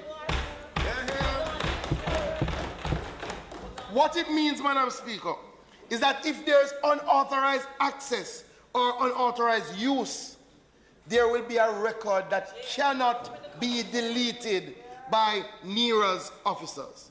So, Madam Speaker, this is a new era of transparency. This is new for Jamaica, and this is good for building public trust and ensuring that we think digital. A couple other points, because, Madam Speaker, people ask these questions. Madam Speaker, there's no discretion when you work at NERA. There's no discretion that the officers can use to provide information. Requests for information or for the authentication and verification services is clearly set out under the National Identification and Registration Act. Madam Speaker, this is important to note. The verification of identity is at the individual's request or an accredited third party with the individual's consent. So, Madam Speaker, the verification of the identity cannot happen unless the individuals request it or there is an accredited third party who has requested it with the individual consent. Other than those ways, Madam Speaker, it cannot be accessed otherwise unless by court order. It is worth noting that NERA must register and be monitored as a data controller under the Data Protection Act. And as such, NERA and its officers are accountable under the Data Protection Act and must comply with data privacy and data security. Madam Speaker, this is the first in our history that we have built in a double oversight mechanism. So under the Data Protection Act, the Information Commissioner, who was appointed in December 2021, will provide practical monitoring of our national identification system related to data protection and privacy. The next layer of data protection and the next layer of protection is an independent oversight body called the National Identification and Registration Inspectorate. They are mandated, Madam Speaker, to monitor the authority's compliance with the NIDS law and to report its findings directly to Parliament. The inspectorate will be empowered to take action independently or to bring to the attention of the appropriate regulatory or disciplinary body where it is found that the authority or its employees have violated the enabling legislation.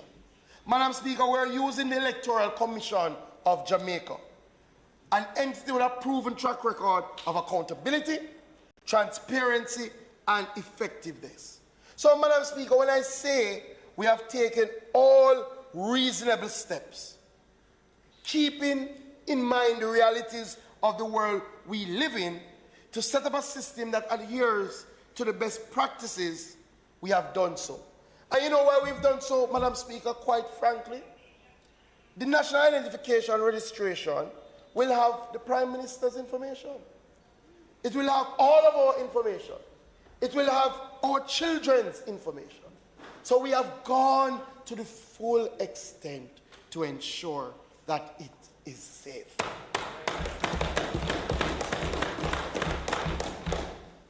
Two more questions to answer, Madam Speaker. What will the card look like? Madam Speaker, understanding the gravity of the task before us, the Office of the Prime Minister established a committee consisting of professionals from the Government of Jamaica, the private sector, and international EID experts who designed Jamaica's first national identification card. It has a unique layout where Jamaica's national symbols are embedded in the design of the card. The coat of arms, the Dr. Bird, the national flag, the Aki, all of those are reflected in the card. Madam Speaker, we have taken the same high priority approach to the security of the card itself. Other cards that we utilize, Madam Speaker, have about 12 security features. The National Identification Card, which we will unveil, will have 26 security features, spanning level 1, 2, and 3. The National Identification Card is a polycarbonate card with the identity data engraved, Madam Speaker, which means that no one can physically alter the card without it being noticeable. There will be a period of sensitization where persons can be up to date with the visible level 1 security features, similar for what is being done for our local currency. Madam Speaker, I'm pleased to announce that the National Identification Card design and proof print was approved in February 2022. And the first batch of test cards were received by the Government of Jamaica in May 16, 2022. The question still remains, what do the cards look like? Madam Speaker, I ask the Prime Minister to join me as we unveil the National Identification Card.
Madam Speaker, I will again reiterate that given the gravity of the task, a committee was established consisting of professionals from the Government of Jamaica, the private sector, and international EID security experts to design this card. As again you've seen, Madam Speaker, it is a unique layout. It has the national symbols embedded, the coat of arms, the Dr. Bird, the national flag, the Aki, Madam Speaker. It is truly a national identification card.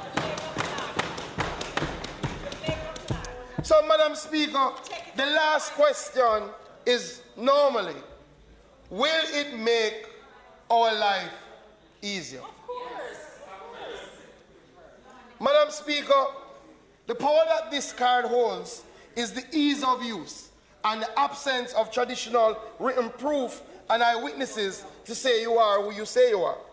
As we amend our legislation to reflect or step into the digital world, it should be noted that where we are going is going to remove the need for multiple unique identifiers. Moving to a space where your one national ID can be used over time to be your NIS, to be your TRN, and where ultimately your national ID can be used as proof that you're licensed to drive a car. In fact, Madam Speaker, I want to commend Minister Shaw and Minister Malahoo Fort, who are already spearheading the changes to the Road Traffic Act regulations to ensure that in the shortest possible time, once you have your national ID, you can utilize that to prove that you're licensed to drive a motor vehicle. But, Madam Speaker, there are more benefits. You know, one of our most vulnerable are always a priority of this government. As persons with disabilities need the same access to services as those without disabilities. You know, there's a reality, Member Cousin. One of the realities is that oftentimes persons with disabilities are without identification. Madam Speaker, special provisions will be made for persons with disability on the National Identification System. We have met and we've deliberated with the Jamaica Council for Persons with Disabilities, and we have agreed on using the international access sign to represent persons with disabilities at the rear of the national identification card. Madam Speaker, we will capture the information of all our people with disabilities, but it will be optional if they opt to have the sign on the back of the card. They will have that choice. But once they so choose, it will appear. And we've done the calculations, Madam Speaker. What it means is that for the vast majority of our disabled community, we will not have to print a separate identification card. That will save the government $160 million.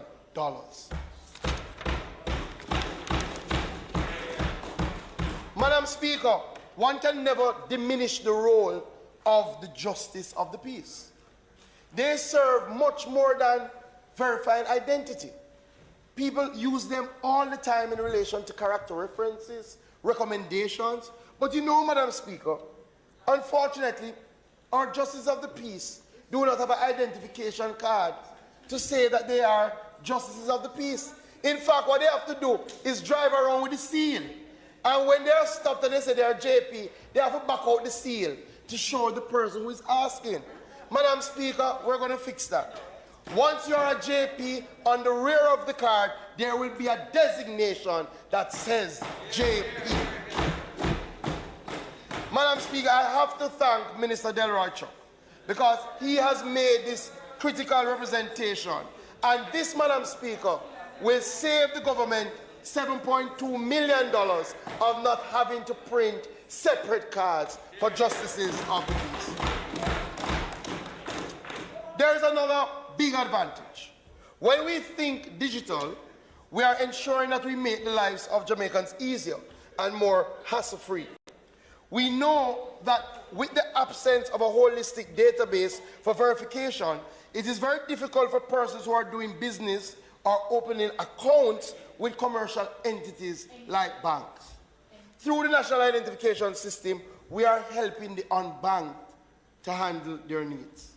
Madam Speaker, in another 2 weeks, the government of Jamaica will be signing a memorandum of understanding with our financial institutions to participate in the National Identification System pilot. Already, Madam Speaker, all 10 members of the Jamaica Bankers Association have expressed an intent to sign the MOU. The inclusion of our banks will ensure that there is a simplified process when opening bank accounts using the National Identification System. We are moving to a stage, Madam Speaker, where we want the entire process almost to be done online using our National Identification System. Madam Speaker, we're going to explore more ways to use the National Identification System to make life easier for our citizens as we lead this people-centered approach to digital transformation and to think digital. An implementation task force has been established to provide innovative and strategic direction for the adoption of the National Identification Card in the private and public sectors. Importantly, Madam Speaker, a consultant has been recruited to work with the critical MDAs to fast-track the development of high-value use cases to support the use of the National Identification Card, starting with the most frequent or cumbersome transactions from a user's perspective. But, Madam Speaker, the National Identification System is only a part of our people-centered transformation being led by the Office of the Prime Minister. And you would allow me to go into a couple other areas before I conclude.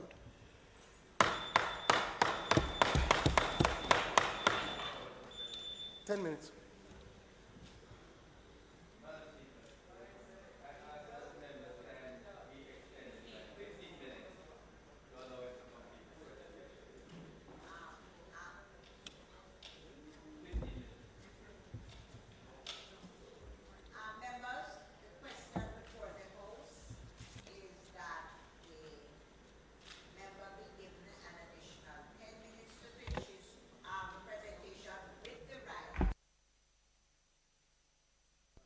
Allow any speaker not to complete their presentation. So I ask you to do just that. Thank those. Those in favor? Aye. Those against? The ayes have it. Thank you, Madam Speaker. Madam Speaker, we have, for the purposes of the presentation, issued all members of Parliament their own sectoral identification card. And you all should have gotten your sectoral identification card. If you scan the QR code on the back, you will have access to our Think Digital Jamaica website, which has the presentation, it has the videos, it will also take you to the NIDS facts page, so please scan the QR code.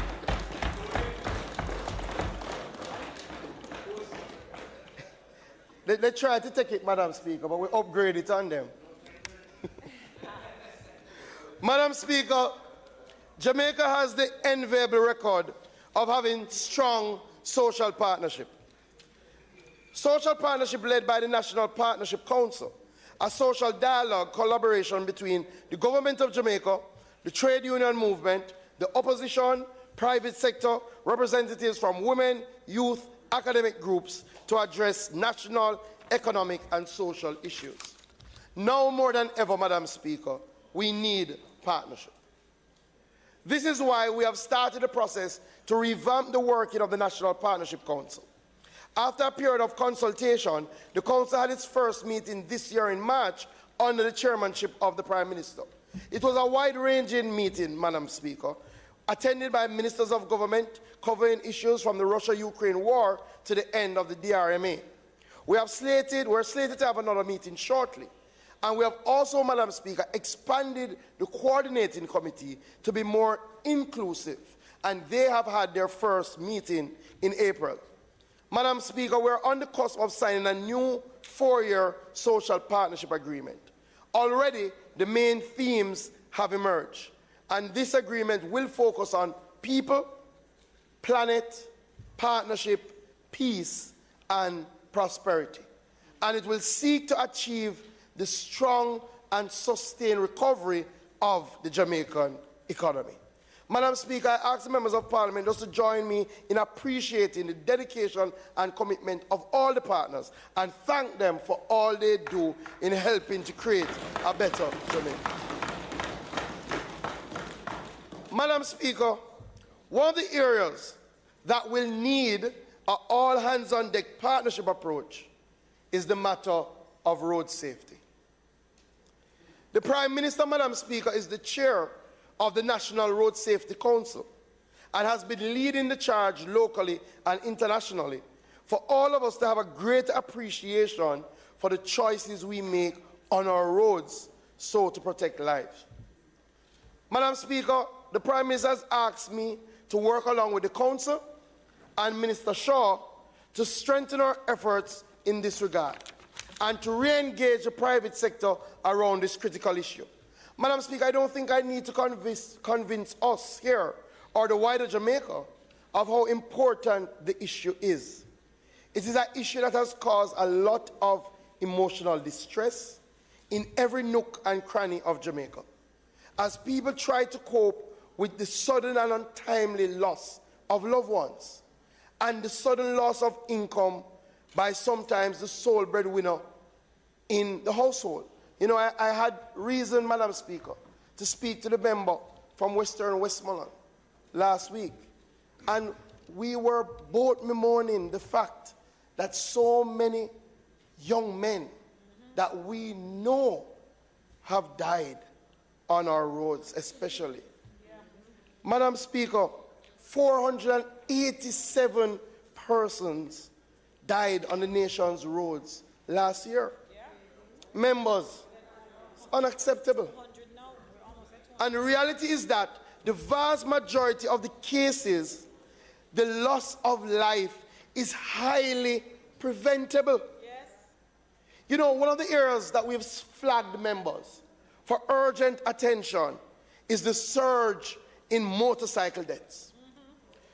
In 2012, motorcycle deaths accounted for 17% of road traffic deaths.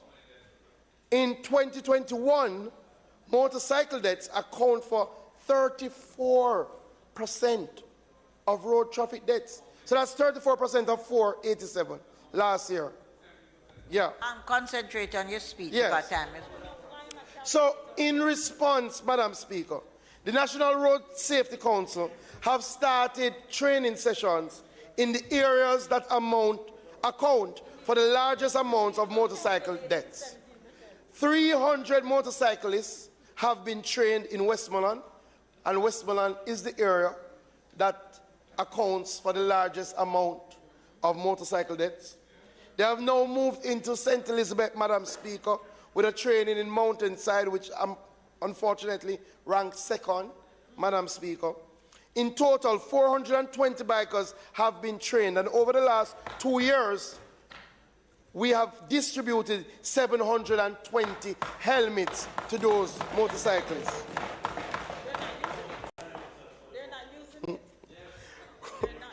We're moving, Madam Speaker. I hear the Prime Minister giving me some directions. I deal with the PM. We're moving, Madam Speaker, to partner with the FIA Foundation, an international agency, to embark on a more comprehensive program to address the issue of motorcycle crashes. And we will have some announcements in short order, Madam Speaker. Madam Speaker, the Prime Minister has also indicated that Jamaica will be taking the safe systems approach as a guiding principle in our efforts to reduce the carnage on our roads. Madam Speaker, the Jamaica Social Investment Fund is a people-centered organization, and it mobilizes resources and channels them into community-based socio-economic infrastructure and social services.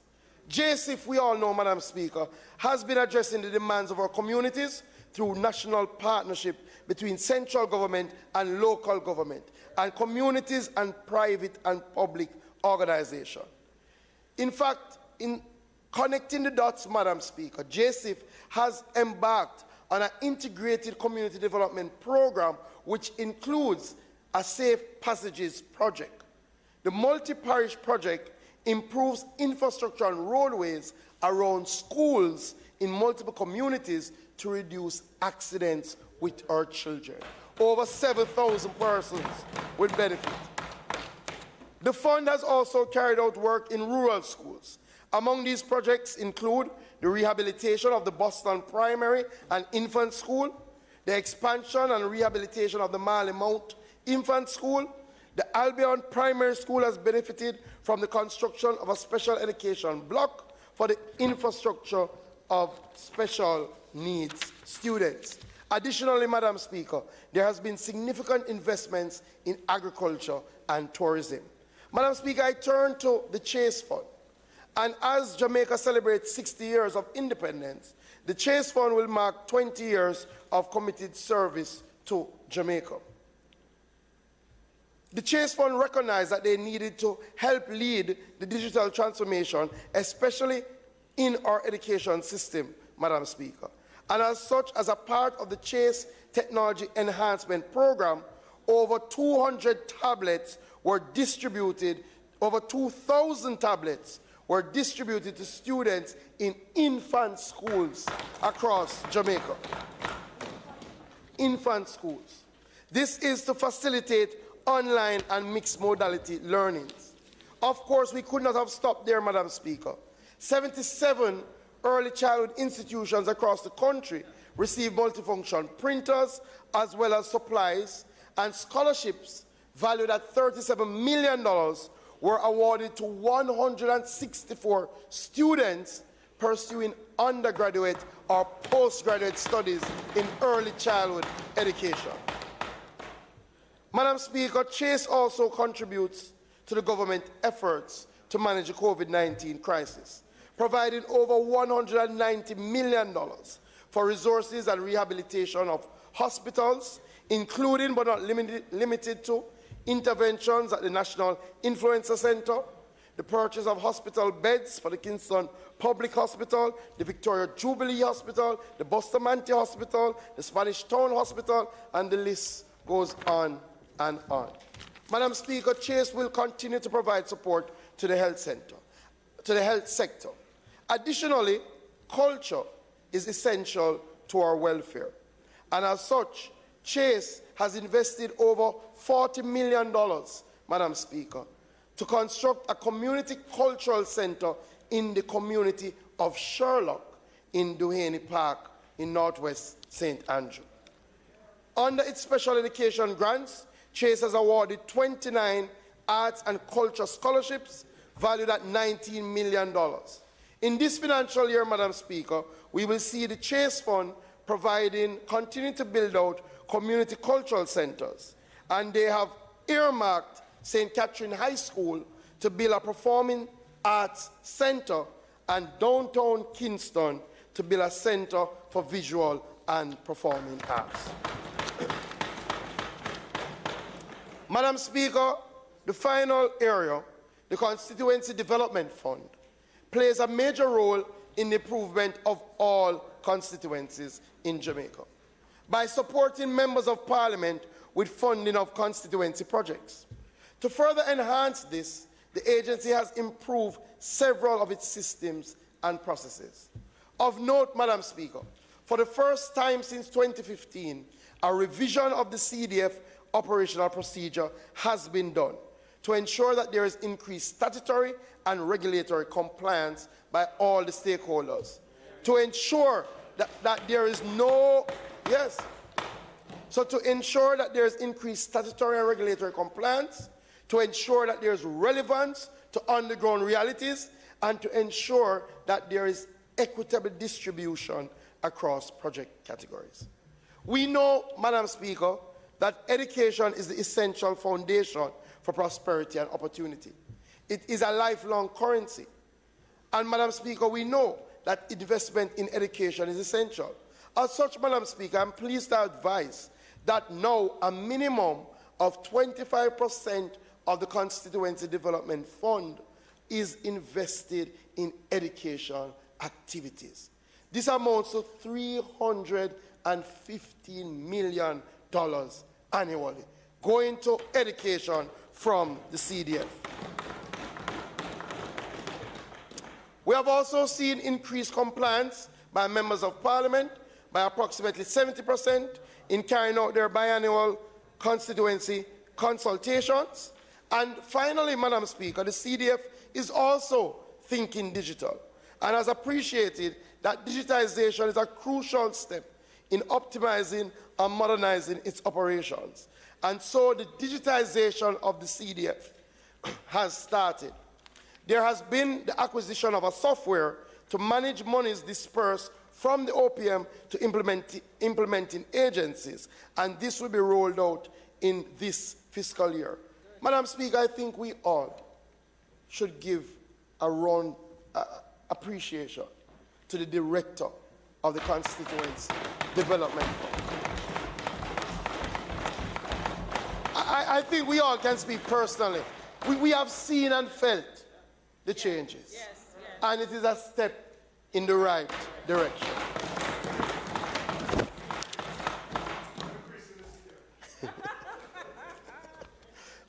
Madam Speaker, members, Jamaica. This team, led by the Most Honorable Andrew Holness, is committed to building Jamaica. Madam Speaker, we are adamant that when we have concluded this journey, Jamaica will be much better than we found her. That is our passion, Madam Speaker, to truly create a country of which we can be proud. We are leading the transformation, a people-centered transformation that will enable our country to take its rightful place as leaders in this digital world.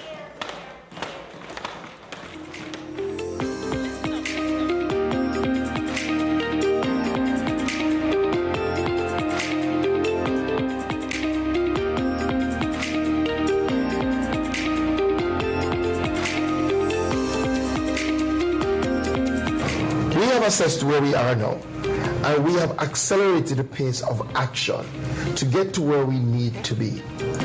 We know that a national digital identification card will unlock a whole new world for us as Jamaicans, where we use technology to fix and digitize our systems and our processes.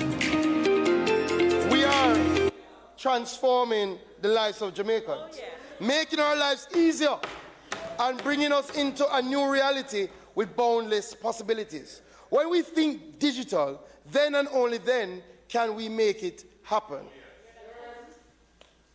Madam Speaker, for more on how to think digital, you can go to the full presentation via the QR code. So in closing, let us join hands and heart across the aisle, right across Jamaica, to take advantage of the digital opportunities that now present itself. And in all, let us remember the words of our national song. Vow now, my heart, this island, as God and faith shall live. My work, my strength, my love, my loyalty to give. Oh, green isle of the Indies, Jamaica, strong and free. Our vows and loyal promises, our heartland, 'tis to thee. God bless Jamaica, land we love.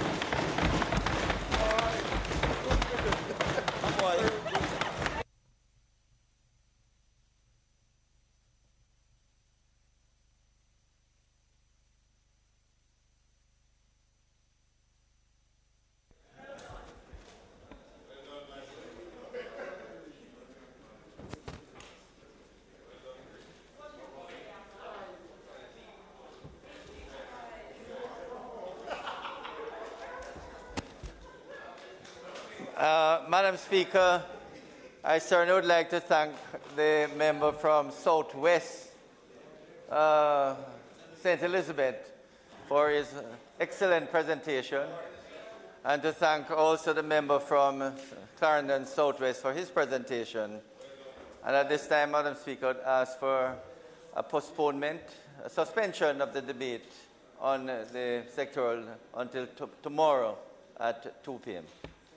Members, the question before the House is that the sectoral debate be suspended until tomorrow, the 25th of May at 2 p.m. Members, 2 p.m. tomorrow, the 25th of May. Those in favor? Aye. Those against? The ayes have it. Madam Speaker, I now move for the recommittal of the item presentation of bills without leave of the House first obtained to enable the Minister of Finance and the Public Service to take the first reading of the bill shortly entitled the Bank of Jamaica Amendment Act 2022. Members, the question before the House is for the recommittal of the item presentation of bills without leave of the House first obtained to enable the Minister of Finance and Public Service to take the first reading of the bill shortly entitled the Bank of Jamaica Amendment Act 2022. Those in favor? Aye. Those against? The ayes have it. Madam Speaker, I now move to introduce and have read a first time a bill shortly entitled the Bank of Jamaica Amendment Act 2022. A bill shortly entitled the Bank of Jamaica Amendment Act 2022 read a first time. I would hope so. Minister. Madam Speaker, I beg to give notice of second reading of the bill. And Madam Speaker, I further beg to give notice that at a later stage today, I'll move for the suspension of the standing orders to enable me to take second reading of the bill and to take it through its concluding stages.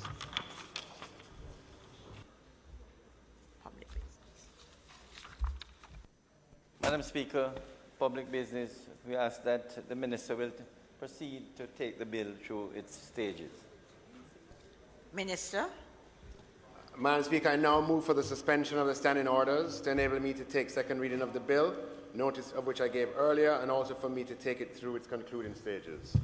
The question is for the standing orders members to be suspended to enable the Minister of Finance and Public Service to take second reading of the bill, notice of which he gave earlier, and also for him to take it through to its concluding stages. Those in favor? Aye. Those against? The ayes have it. Member. Thank you. Thank you, Madam Speaker. Madam Speaker, in my budget presentation in March of 2022,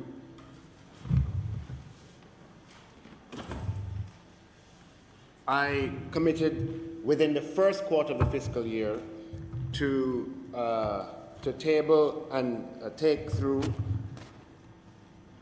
the bill entitled Bank of Jamaica Amendment Act 2022, which is designed to facilitate the Bank of Jamaica being the sole issuer of central bank digital currency, which has been named JAMDEX, and for it to be legally recognized as legal tender.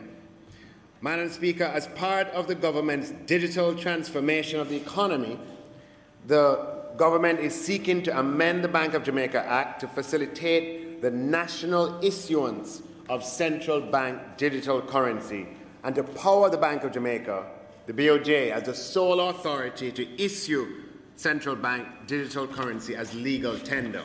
And I'll use CBDC interchangeably with central bank digital currency. Central bank digital currency can be defined as digital money denominated in the national unit of account of a country, in the case of Jamaica, dollars and cents. And it is legal tender and a digital electronic instrument that is a direct liability of the central bank. It is not to be confused with cryptocurrency, which is privately issued, generally not backed by a central authority, and does not perform all of the essential functions of money. The global trend is towards central bank digital currency, with several countries exploring CBDCs at one level or another. A few countries are already distributing CBDC to the public, notably in 2020, the People's Bank of China and the Central Bank of the Bahamas initiated the implementation of a CBDC, and in 2021, the Eastern Caribbean Central Bank launched a CBDC called Dcash. Jamaica's digital currency follows a similar trajectory. Of note is that the Bank of Jamaica successfully conducted a pilot of the CBDC in August 2021, which ran until December 2021. Madam Speaker, the national rollout of the CBDC is scheduled for this quarter, and so it is therefore critical for the legislation to be passed prior to the national rollout. The implementation of CBDC is of great importance, as reinforced by the global COVID pandemic. It is anticipated that the potential benefits will include, among other things, the digitization of the Jamaican economy and greater financial inclusion, as it has the potential to bring the unbanked into the financial system. No bank account will be required to use CBDC. Instead, it will be accessed through a CBDC wallet that is issued by banks or authorized payment service providers. It is also anticipated that CBDC will lower the costs associated with providing a national means of payment and provide an alternative to the issuance of banknotes. Madam Speaker, CBDC will allow businesses more efficient cash management as it is instant and does not come with cash handling fees. Households and businesses will be able to use CBDC and to make payments and to store value. Madam Speaker, the scheme of the bill is, in essence, is to delete and replace references to note and coins in the Bank of Jamaica Act with the words notes, coins, and central bank digital currency, with a view to empower the Bank of Jamaica as the sole authority to issue CBDC and to recognize CBDC as legal tender. The bill also introduces new provisions to address specific concerns of CBDC as a digital form of the country's fiat currency, including provisions related to privacy and cybersecurity. As such, the bill mandates minimum cybersecurity standards for financial intermediaries. Madam Speaker, the bill also makes provision to protect consumers and provide safeguards against opportunities that may be created for unlawful surveillance or monitoring of individual transactions. Madam Speaker, allow me to go through the main elements of the bill in a clause-by-clause review. Clause 2 deals with amendment of Section 2 of the Principal Act by inserting a definition for central bank digital currency as follows. Central bank digital currency means a digital form of currency issued by the bank under Section 12, subsection 1, that is legal tender in electronic form in the island.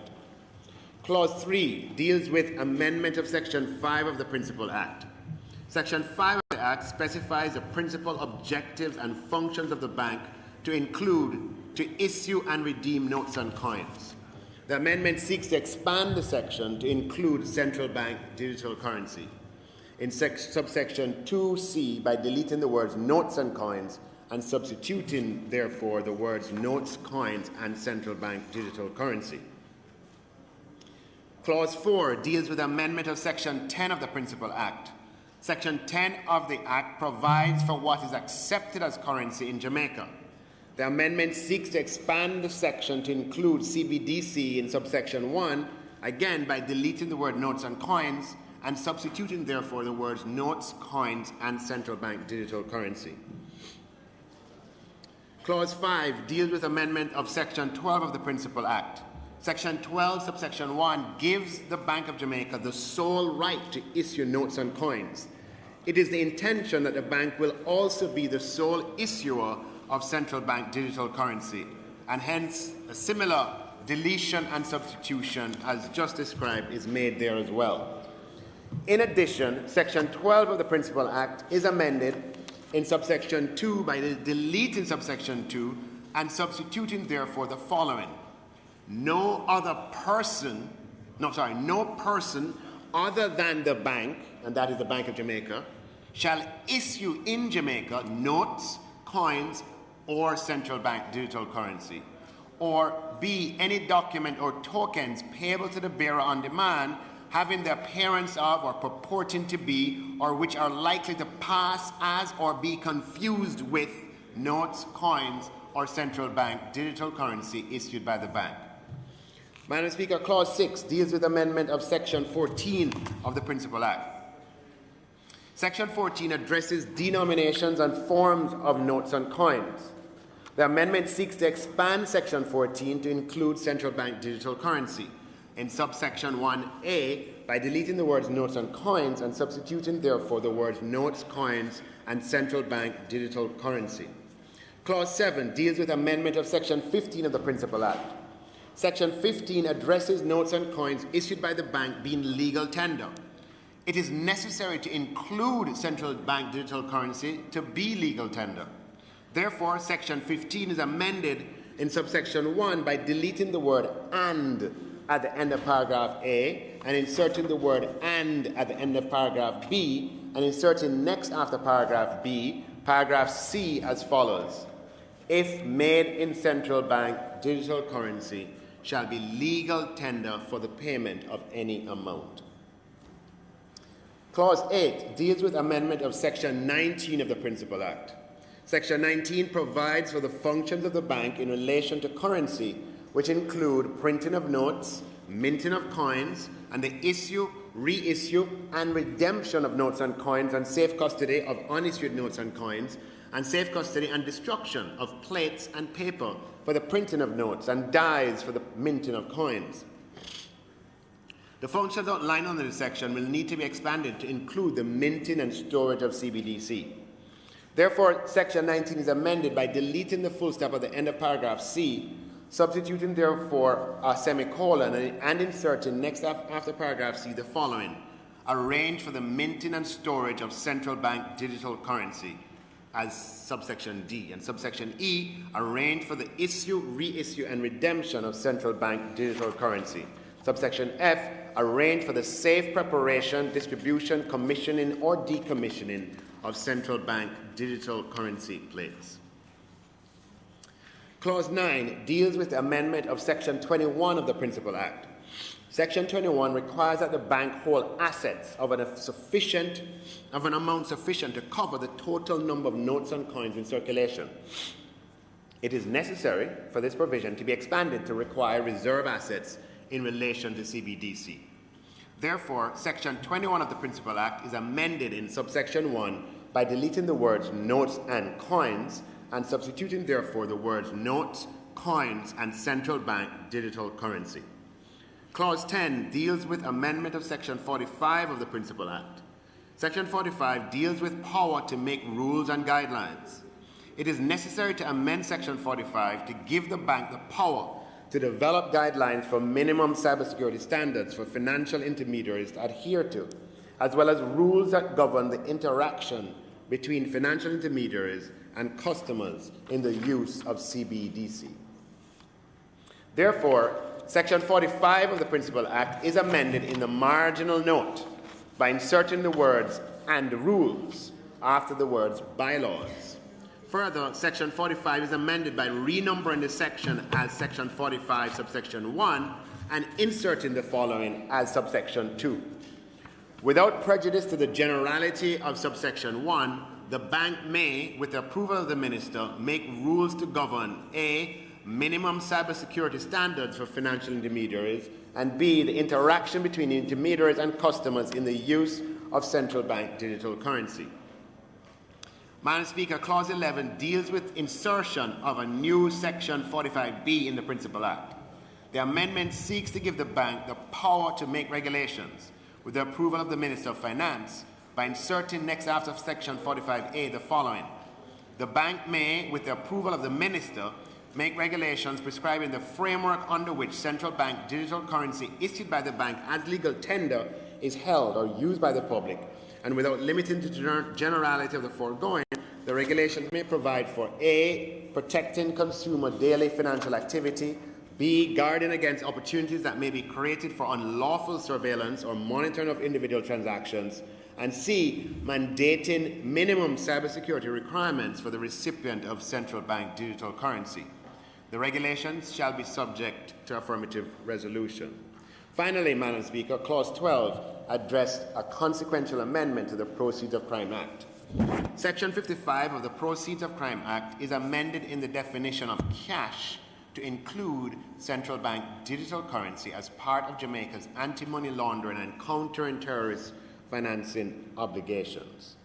This is done by renumbering paragraphs B as paragraph C to G and inserting next after paragraph A central bank digital currency as defined in Section 2 of the Bank of Jamaica Act. In concluding, Madam Speaker, the key drivers for and growing interest in the issuance of CBDC are the increasing innovation in technology, along with the need to deliver money and payment to end users, both individuals and merchants, in a safe, secure, cost-effective, and efficient manner. And as I've said earlier, Madam Speaker, CBDC offers opportunity to deepen and broaden financial inclusion in Jamaica, bringing many of the unbanked into the financial system. Madam Speaker, as listed under the Memorandum of Objects and Reasons, the bill seeks to amend the BOJ Act to A, facilitate the national issuance outside of the pilot of central bank digital currency, and B, to empower the bank as the sole authority to issue CBDC as legal tender in Jamaica. The pilot project of the central bank digital currency has highlighted that there is great interest in CBDC, and so I seek the support of this Honourable House in passing this bill so we can proceed with the national rollout. Thank you. Madam Speaker, the opposition doesn't have an objection to the thrust of this legislation. But I just have a couple of comments and one or two questions. First, recommendation that with the rollout that there be a very robust public education campaign. We are a very cash-centered economy. There is still some skepticism about the use of mobile wallets, and I think it's going to be very critical, particularly for the group that we want to bring in, the unbanked group, that they be educated about the benefits of a digital currency. Secondly, there have been concerns raised about the technology backbone being used by the BOJ for the digital currency. My understanding is they're not using the blockchain technology, and I wanted to find out from you what assurances you have or you can provide on the BOJ having the technological capability to ensure the security of this. And related to that, to monitor the minimum cybersecurity standards would also require the BOJ to build and develop those capacities, which would be something outside of their normal banking operations. And finally, I assume your barber who you transferred the $500 to, he can now redeem it once we have passed the legislation. He can redeem it now? Oh, so it's already in effect. Okay. Sorry, Minister. Oh, go ahead.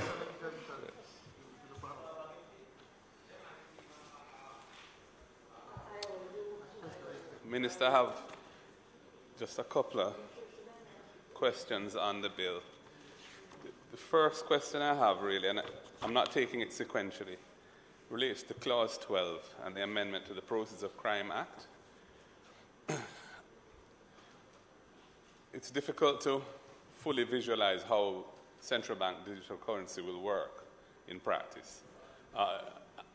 Does it bypass the banking system so that persons can effectively use it without having bank accounts, and through having some device, a phone, for example, where they can store it in a wallet or something, and can they transfer payments between themselves and others without having to have a bank account to use this CBDC?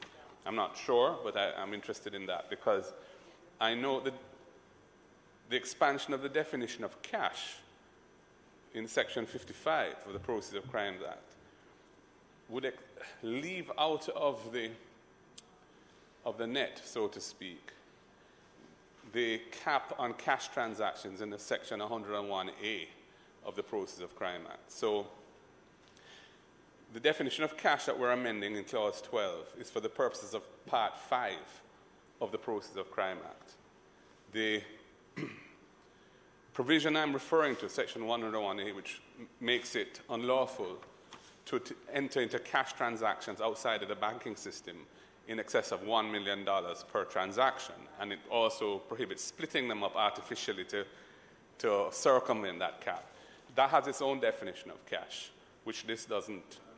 You're not amending that. So I'm asking you, what is the rationale for not including that, and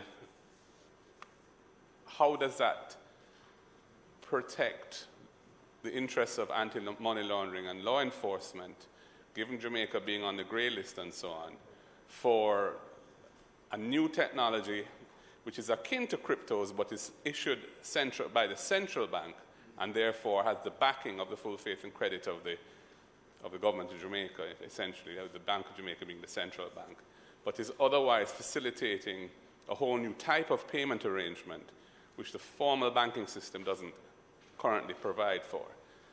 How do you justify excluding the amendment to the definition of cash from the definition of 101A?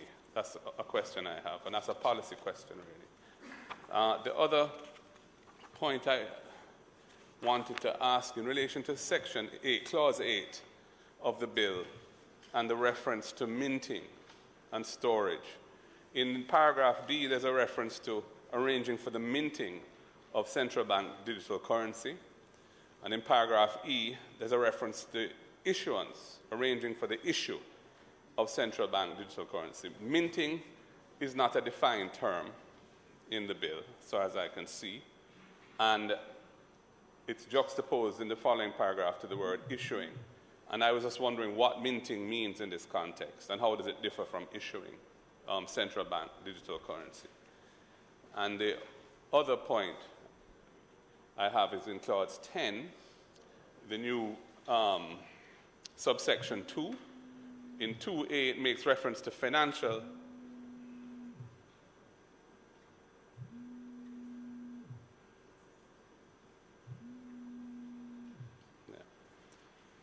in the new subsection 2, being added to section 45. This is in Clause 10. 2A makes reference to financial intermediaries and minimum cyber security standards for financial intermediaries. And B talks about the interaction between intermediaries and customers. And I was wondering if those are different intermediaries, what A referring to financial intermediaries, B just referring to intermediaries, or if they're both intending to refer to the same thing, which is financial intermediaries, and if so, why have we not called them financial intermediaries in B? So that's really a drafting point, but it's not helpful, I think, to use two different ways of addressing it if it's intended to mean the same thing. So I'm interested in knowing what minting means in this context, how it differs from issuing, because we haven't defined what it means in the Act.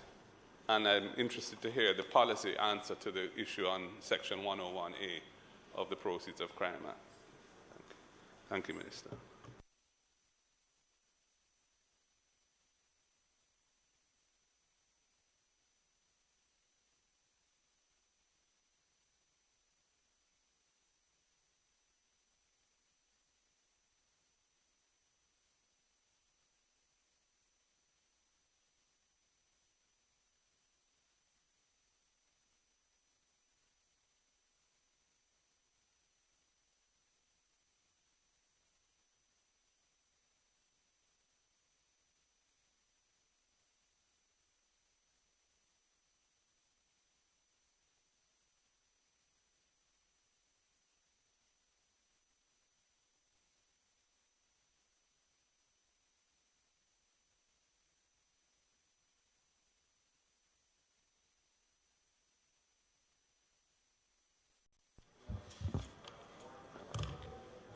Madam Speaker, I just rise to close the debate on this bill and respond to the comments and questions, very good comments and questions from the opposition spokesperson, well, a member from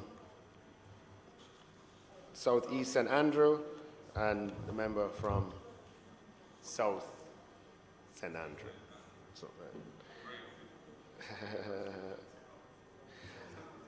the first point on public education campaign, absolutely. We're going to have a very strong, the Bank of Jamaica is going to have to lead a pervasive, deep, wide public education campaign so that people don't misunderstand. I mean, Jamaica, we can be skeptical of new things and of technology, and there can be misunderstandings about how it works. So I absolutely agree with you on that. As far as the technological background is concerned, the Bank of Jamaica, in pursuing this path, had a very robust tender process where they opened themselves to lots of potential providers of the the solution, and those were appropriately vetted, and the solution that is has been implemented is one that meets all the standards that are required. I'm aware of other technologies that exist, but this has met all the requirements that the BOJ has set out, and certainly the pilot that was conducted supports the fact that the technology can deliver on the objectives that have been set by the BOJ. With respect to, I think you asked something about cybersecurity standards, right? Well, you're correct in that in-house all of that may not exist, but what, BOJ has a lot of service providers, and in this area will contract the best that Jamaica can acquire to provide the cybersecurity assurances that are needed to make this a success. As you know, cybersecurity evolves, and that's why having it in-house is not as, you might have it in-house, but you'll always have to supplement with outside expertise, because it's ever-changing, ever-increasing, new avenues of attack are opened. And so the same approach, that we take to cybersecurity today, we will have to take here and doubly so. With respect to the barber, there's a lot of misunderstanding about that. But allow me, I'm glad you asked me in this forum so I can clarify. In order to set up a link account, right? Link is offered by a bank. And to set up a link account, for the link account, you have to have a bank account, okay? You set up a link account, and for me to get CBDC in my link account, I have to transfer Jamaican dollars to get my CBDC. So there, the transfer is happening, okay? When I transfer CBDC to someone else, on the link platform, it means they have an NCB account, and it means that they can move Jamaican dollars into CBDC, and they can move CBDC into Jamaican dollars. For link, I want to make a differentiation between the link product and overall thrust. So when I transferred the CBDC, the $500 CBDC dollars to my barber, he was able to immediately transfer that into Jamaican dollars, and that became his credit. Right? So it does not depend on what this legislation does, is what the objects and reasons say. It allows us to go out of the narrow confines of the pilot, okay, for national issuance. And when you do that, you want to make it clear that the BOJ is the only legal authority able to do this. Or else if you don't do that, you're going to have copycats.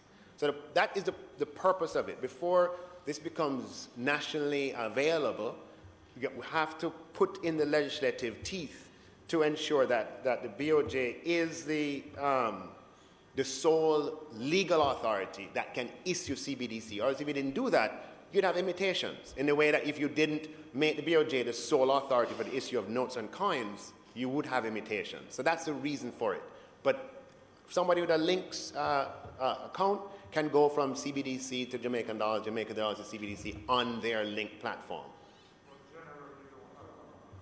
Okay, so I'm going to address that in a question that I believe the opposition leader asked, which is the next point, actually.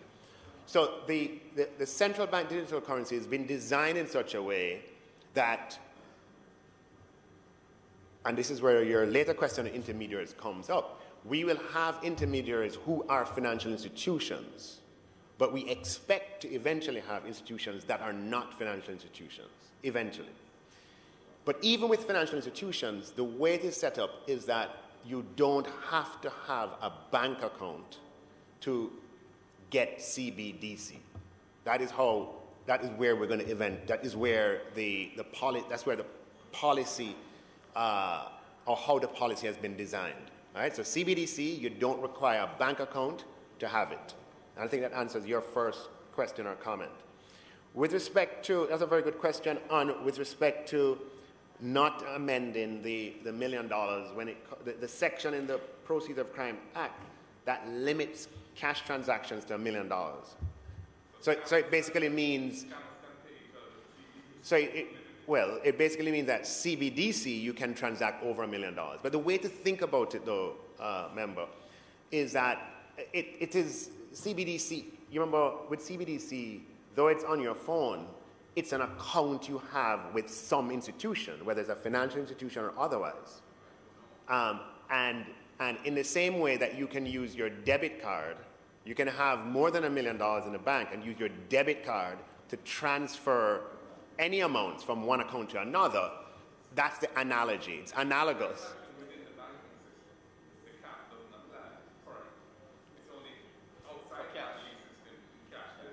Correct. So, no, well, they can't, the CBDC transactions, if we're going to start with the banks, but the vision is that you'd have what you call authorized payment providers. And authorized payment providers are regulated by the BOJ. So the only persons who can offer CBDC wallets would be persons who are regulated, who come under the regulatory scrutiny of the Bank of Jamaica. Okay? So on that basis, if you have more than $1 million, you can transact in more than $1 million CBDC from one account to the other. Okay? With respect to minting and issuing, you know, I'm advised minting has the ordinary grammatical meaning in the context in which it's used, and the technical difference between minting and issuing. You mint, the word is you mint CBDC. When we did the pilot, we minted $200 and something million CBDC. What it really means, you remember that CBDC is based on complex, unreplicable technology. And the process of making CBDC requires extraordinary computing power, working nonstop for a particular period of time. And that process ends up creating CBDC. And so that is what is referred to as minting.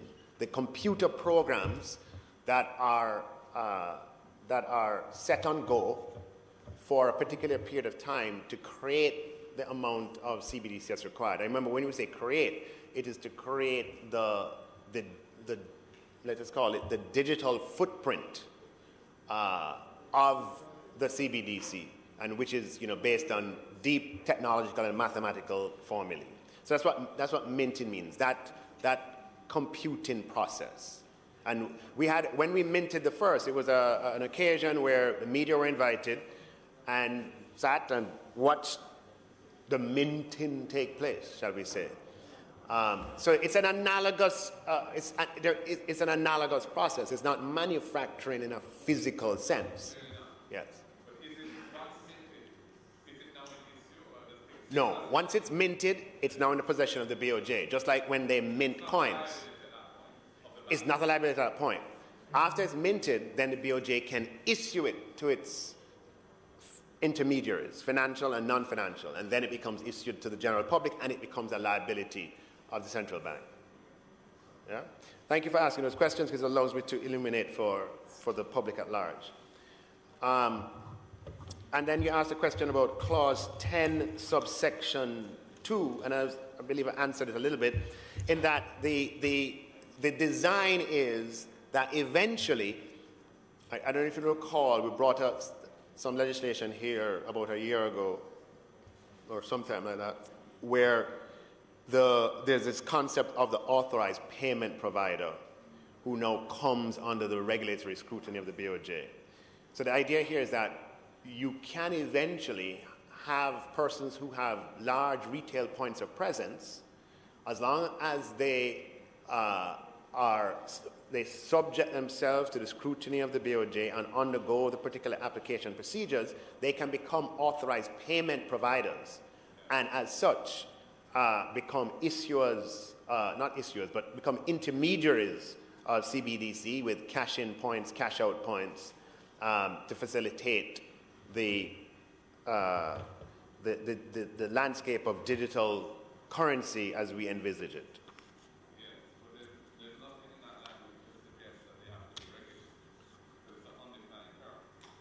Well, no, where that comes in other places that you can't, under the legislation that designates authorized payment providers, you know, it's clear that you can't be one of those unless you are regulated by the Bank of Jamaica. So, Madam Speaker, with that, I'll close debate on the bill and ask Madam Speaker, go ahead.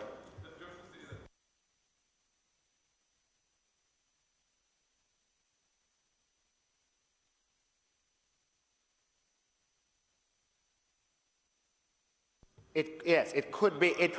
Yeah, it's a broader category. It's a broader category. So for the ones that are financial intermediaries or special cybersecurity standards because of the interplay with the banking system, but we'll also have to have it for the broad class of intermediaries which may emerge. And their customers. You know, so the first one is just dealing with financial intermediaries, period, because you're commingling notes and coins with CBDC, you have a special set of arrangements for you. And then there's another set of arrangements for intermediaries who, non-financial and financial, who deal with customers. Oh, so you're saying that the reference to...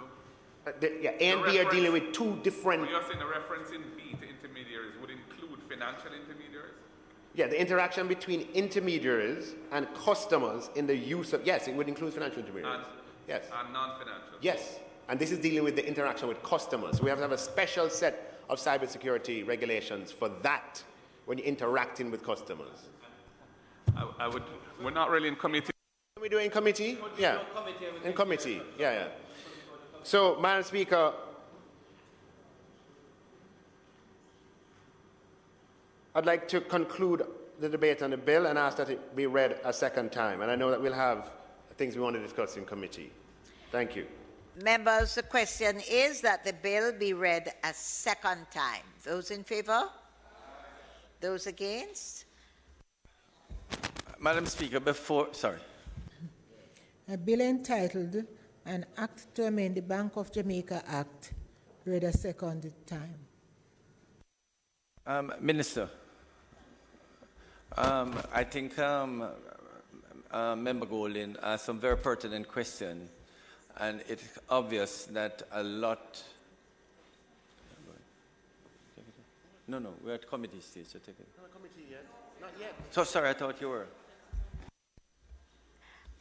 The House will now resolve itself into a committee of the whole House to consider the bill clause by clause. Madam Speaker, before we go clause by clause, I just want to follow up on Member Golding's very pertinent question as to how it will operate. My understanding, Minister Clark, pertinent to what Member Golding is saying, is that if you see it like, say, euro, there are persons, institutions who may not accept euro or US dollars. Some people might want, say, pounds. I don't want your pound. But those who are willing to take pound, if you have pound, you can use pound to pay. And I suspect this is the same with digital currency. You take, for instance, develop a contractor who wants to pay his staff. Instead of paying the staff in cash, he can transfer 5,000, 16,000 using CBDC. That's all my understanding. The same, that staff can go to the bank and use the CBDC to pay for purchases from the supermarket. So that, in a sense, it's going to revolutionize payments. And so people eventually, you may not even need, once the whole society start using CBDC, then you don't even need to use currency as much as you now do. So to the extent that, say, as happened now, I beg my wife, lunch money. She sort of just give me something on my CBDC. So she don't actually give me cash. She give me a 20,000 for lunch money for the week. And then I use that and say downstairs I pay for a drink, a queue using CBDC without having to come out with cash. Is that my understanding, Minister Clark? So in other words, whereas I would use cash to do payment, I just use, once the other person is using CBDC, I just use CBDC to pay. Yes, it will serve the same purpose and be used interchangeably. So I think, I don't know if that answers a few of your concerns. I think we should sort of revert to the normal structure of committee. So when clause 12 arrives, I'll speak to the same point. Yeah, man. Members, I now put clause 1. Those in favor? Those against? Those in favor? I think you could put 2 to 9. The ayes have it. I now put No, there's a comment on clause 5. But go ahead. If you go 2 to 4. 2 to 4? Are we agreed in committee? I now put clauses 2, which include subsection A and B, to 4. Those in favor? Those against? The ayes have it. I now put clause 5. Those in favor? Madam Speaker, a further amendment will be done at clause 5, which provides for an amendment to section 12. 12.3 speaks to the penalty in respect of the offence that is created for persons issuing notes, coins, and no CDB other than the central bank. I'm just waiting for the language from the CPC. So if you want to go, then it can be Madam recommitted. Speaker, I just want to raise a procedural objection to how the proper form is for amendments to be spoken to in the debate and then introduced in committee, not to just come into committee. We have no amendment sheet. I have no idea. This is a new matter. It has not been raised. The Minister for Legal and Constitutional Affairs didn't participate in the debate, at least not with her mic on. So I think we should really stick to the proper procedures when we're doing this, because otherwise it can be problematic. I agree with you. Madam, probably you could explain the amendment for us, for the committee. Madam Chairman, just to say I take no issue with the comment of the member. It really was a matter I brought to the Minister's attention afterwards, because it was somewhat of an oversight in respect of the increase in that penalty. And you know, we've had issues being raised about amendments and the value of current penalties. So instead of waiting to come back, it's a simple amendment on which there is no issue. It's really bringing it to the current fine jurisdiction, regular jurisdiction of the parish court. But you are correct that there is a procedure. It's just in an effort not to have to come back again. And then also, should an offense be committed and a conviction, that there would be a proper sentence, and that we do not hear the criticism that what currently exists is out of date. But is that sufficient? Well, no, I'd like to hear what's being proposed. Yes. What you propose? The fine is $50,000, so yes, it's going up to $3 million, which is where they go. And what about the term of imprisonment? Let us just get it from the CPC. That's a holding. But what is it? Oh, you don't know the term of imprisonment that's being proposed? Right now it's 2 years. 3 years, which is how it is. So what we've been doing is standardizing matters in terms of jurisdiction in the parish court, unless a special statutory summary jurisdiction is created. So you're proposing to change 50,000 to 3 million and 2 years to 3 years. You're right. And then the other part has the 5 years in the circuit court. And you're staying with 5 years in the circuit court? Well, that would be a matter for policy. Yes. So the amendment to clause 5 would be to, the further amendment would be to delete the full stop at the end of paragraph B and substitute therefore a semicolon and then insert the following as subparagraph C. Open quotation C, by deleting from subparagraph 3B or 3A the words $1, $50,000 and substituting therefore 3A.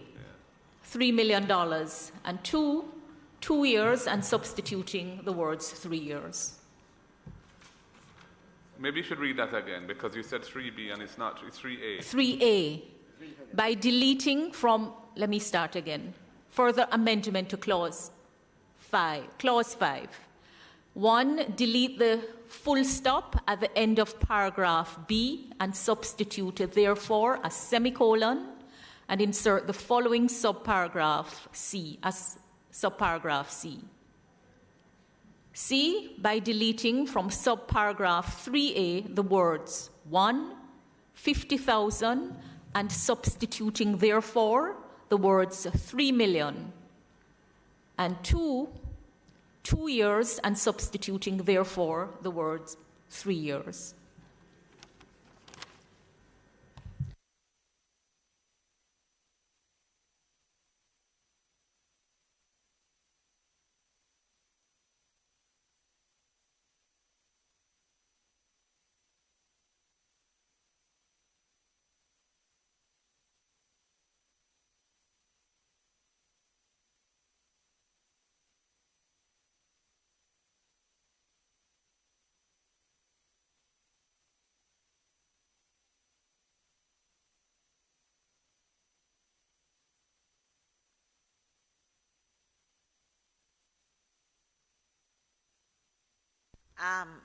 Member Golding, are you?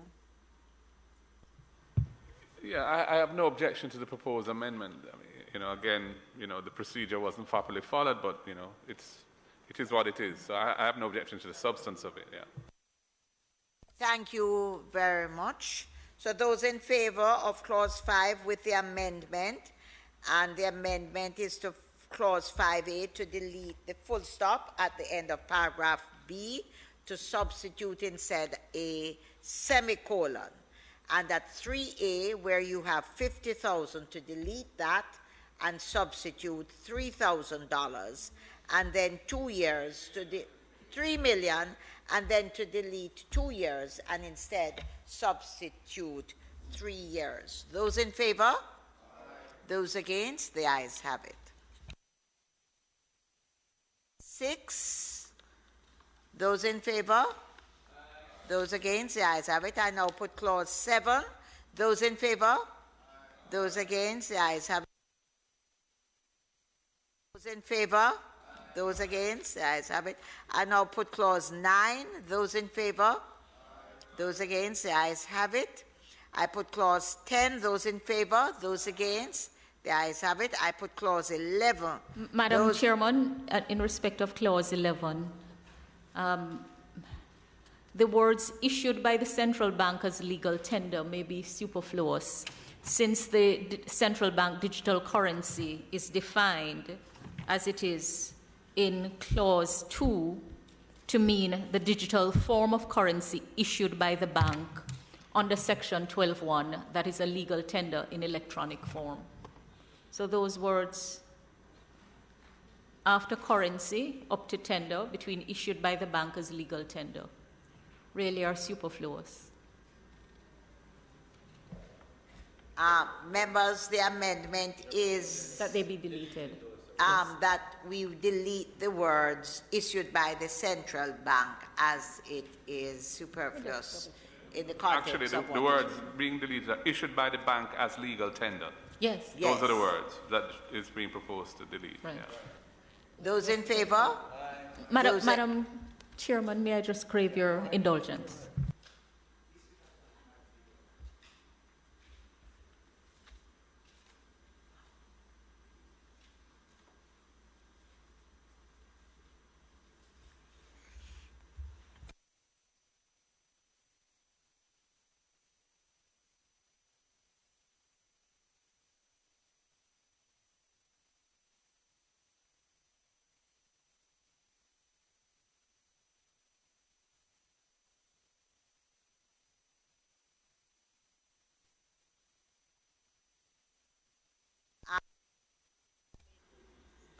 The amendment is that the words be, which are considered superfluous, be amended. So we'll delete those Deleted, words. yes. From the words issued by the bank as a legal tender.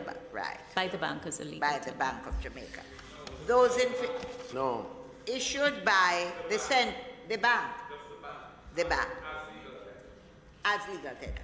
Very well. Just one on subsection 2, where it has regulations made on subsection 1 shall be subject to affirmative resolution. The existing policy is that these resolutions are in this House for matters like this.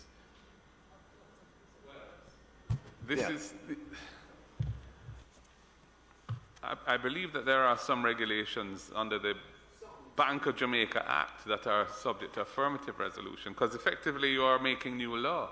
I mean, it's not like a tax statute, where typically regulations are in the House of Representatives. But this is different. This is not really a fiscal matter. This is rules which are going to affect the public in how this thing is to be addressed. So I wouldn't be minded to change that. Yeah,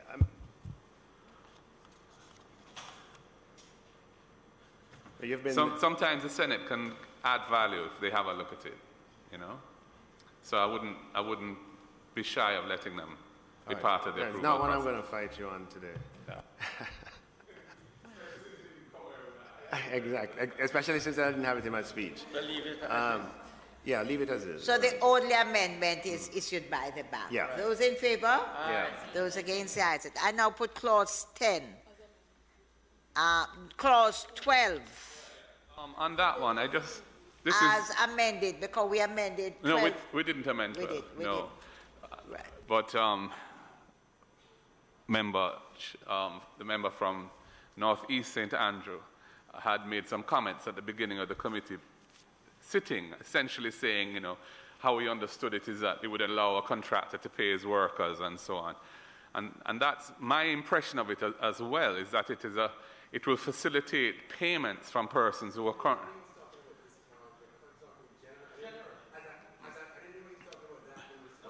No, he wasn't. But I'm going from that and making the point that if we exclude central bank digital currency from the definition of cash in Section 101A of the Proceeds of Crime Act, we are enabling large transactions to be done, which may be outside of a formal payment system, the banking system. And the purpose of 101A was to eliminate the use of dirty money to do ordinary transactions in the economy above a certain size. Essentially, that's what it was for. So if this is going to become an alternative to cash in the future, we ought to be very careful about not having a cap on that, because it would enable scammers, extortionists, gun runners, etc., to enter into transactions. And we all know that one of the hallmarks of cryptocurrencies is that they are used to settle payments among participants in the underworld. Remember, Golding, this is not cryptocurrency. No, that's it a very isn't. unfortunate reference. Well, wait, hold on. Wait. Please don't. I'm just making my point. Minister, just allow him to. Yeah. The difference between this and cryptocurrency, one of the primary differences, is that this is not minted in the private realm. This is minted by our central bank. So from that standpoint, it has the authority of being backed as currency of the country. It's legitimate money. And that's great. I'm just saying, because of the method by which it can be used, because of its digital nature and its very purpose, which is to facilitate unbanked persons being able to, if you don't be able to enter into transactions, if you bypass Section 101A in relation to it, I'm just suggesting to you that you may be creating a massive loophole by which transactions which are currently criminalized under our Proceeds of Crime Act would now be facilitated in a different form, a digital form, but a form which is very much akin to cash in the speed and quickness and ease by which it can be transferred. And I'm just raising this because Jamaica is vulnerable in this area. And we know we're on a grey list, and we have to be very careful that we don't, in our desire to be modern and digital, which we all endorse, that we don't make errors along the way that could haunt us in the future. So I'm just bringing that to the minister's attention, because I know this is a matter he feels very strongly about too, because he's the one who carries the mantle of trying to solve this problem, which is a heavy mantle. So that is why I raised it. Member, through you, Madam Chair, I'm not sure if I understand what you're saying. Clause 12 is proposing to amend the definition of cash by inserting central bank digital currency. So it would achieve the very objective that you, Let me explain why that isn't so. I'm glad you've asked that. All right. The definition that is being amended, which is in Section 55 of the Proceeds of Crime Act, which has a definition of cash, is a definition for the purposes of Part 4 of the Proceeds of Crime Act. The section that creates the limit on cash transactions is not in Part 4. It's in a different part, and it has its own definition of cash, which we are not amending. So that is why I raised it. No, please. Member Golding, I don't doubt the sincerity of your concern. But on this point, I believe that there's a misconceived. I think it's misconceived. And let me explain. Let me explain why. The problem with large cash transactions is not due to the fact that the transactions are large in size. The problem with large cash transactions is that you have no record of them. That is a problem. Okay? No, that is the problem. It is a central problem. Okay? With central bank digital currency, similar to bank transfers, similar to checks, similar to debit cards, similar to credit cards, there is a record of the transaction and a record that the people transacting cannot erase. And therefore, it does not present the risks it does not represent the risk that cash represents. And the CBDC is in the custody of the financial institution, let us say, fully backed by the central bank. And what the person has the authority to do is to transfer from his account at the bank to someone else's account at the bank. Okay? And therefore, it's in a different category for the purposes of that section that you're referring to. It does not, believe me, it does not pose the risk to our AML environment. The central bank is the entity responsible. I mean, I have policy responsibility for it. The central bank has implementation responsibility for AML framework. And amending the central bank, which has the Central Bank Act, which has the central bank approval, and they're actually the persons who would have done a lot of work on this, in addition to the Ministry of Finance, AG, and CPC. There's no way that we would do something that would compromise AML. So the point is that, like other forms of transactions where large amounts are allowed, you can have large amounts in wire transfers, large amounts in direct bank transfers, large amounts in other forms, because there is a record of them. If there's a record of those transactions, and with CBDC, there is a record, there will be a record of the transactions. And the second point, which please don't, we can't allow for the public to confuse central bank digital currency with cryptocurrency. Cryptocurrency is not issued by any central authority. It's issued by private persons, whereas central bank digital currency is issued by our own central bank and is legal tender and has a status that is quite different. Can I ask, just let me ask a question in anticipation. Suppose, Minister, if a person takes over $1 million to the bank, they have to explain where they get this million cash. And it better be good explanation, otherwise the bank would report it to FID. Suppose, however, the person has in excess of $1 million in CBDC, 5 million, and they want to transfer it from their account to their normal account. It could be a lawyer who has 5 million, which normally if he took 5 million in cash, the bank would ask for explanation. Suppose he has 5 million CBDC paid for by his clients into his client's account. Would there be a query?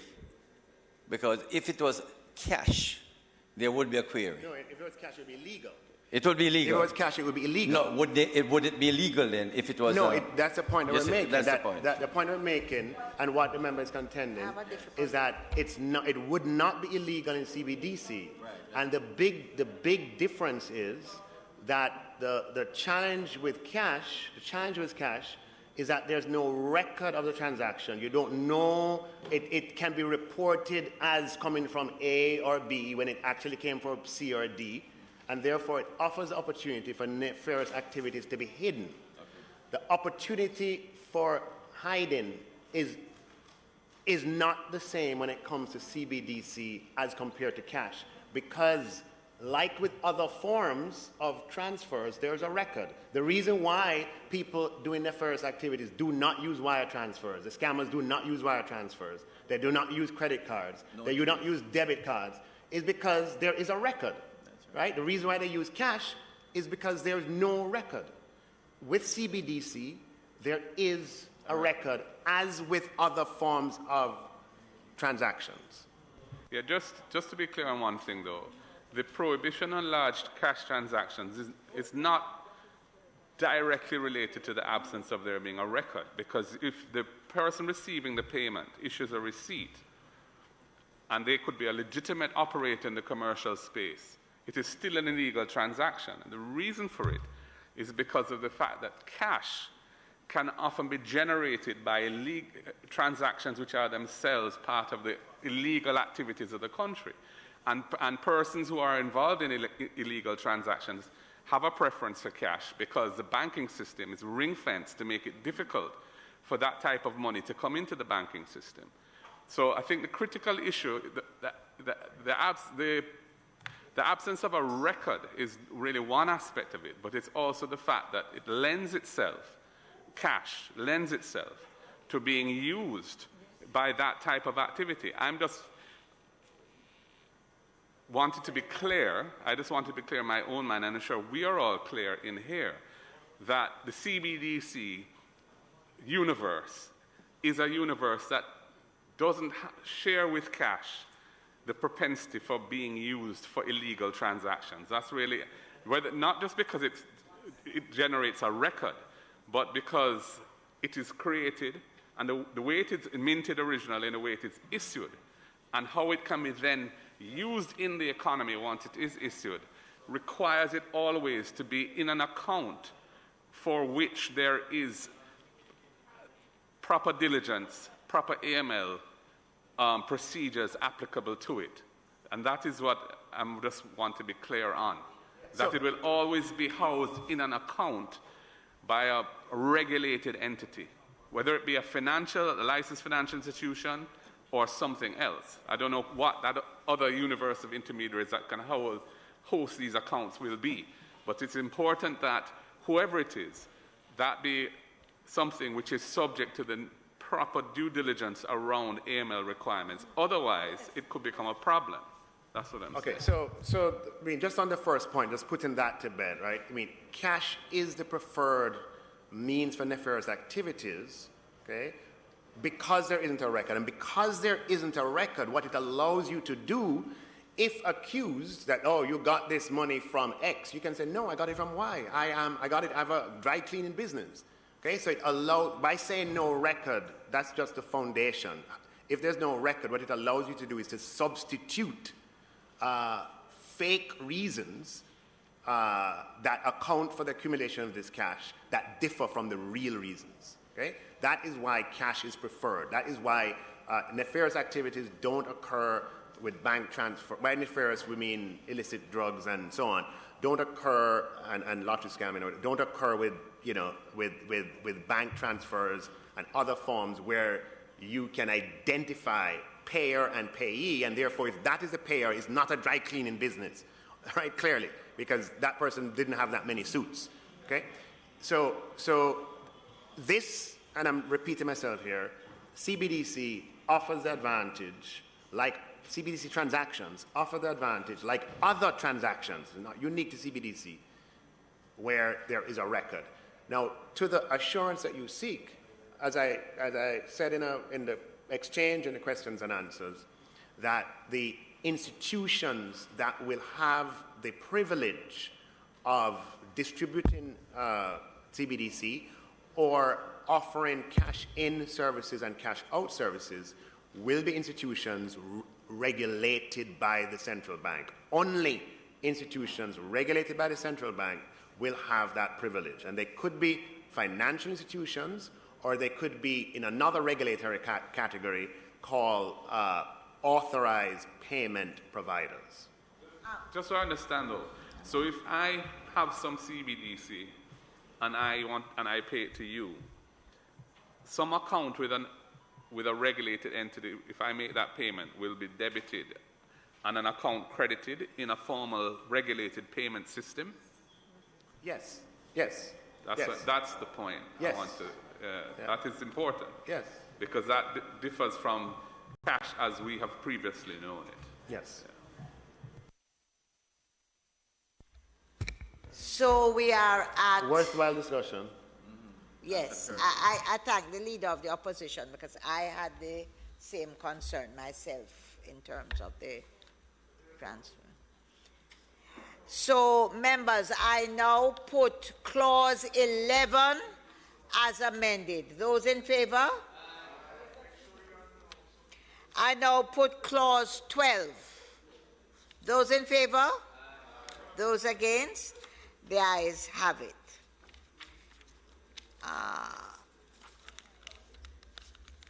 Members, I now put the bill with two amendments. Amendment to clause 5 and the amendment to clause 11. Those in favor? Those against? The ayes have it.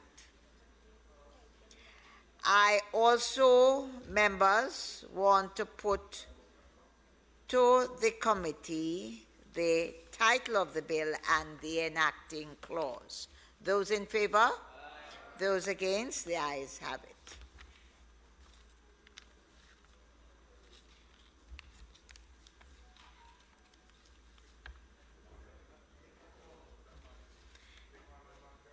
Madam Speaker, I now ask for a third reading of the bill.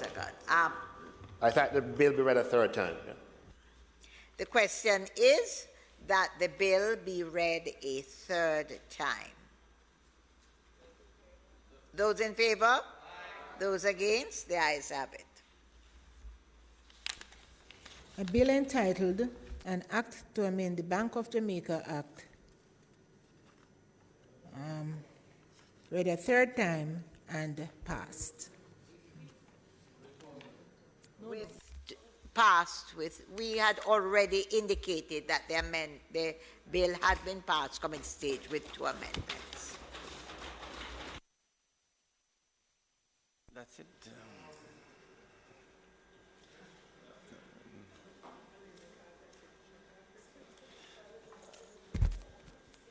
Madam Speaker, it's not proposed to do any further business.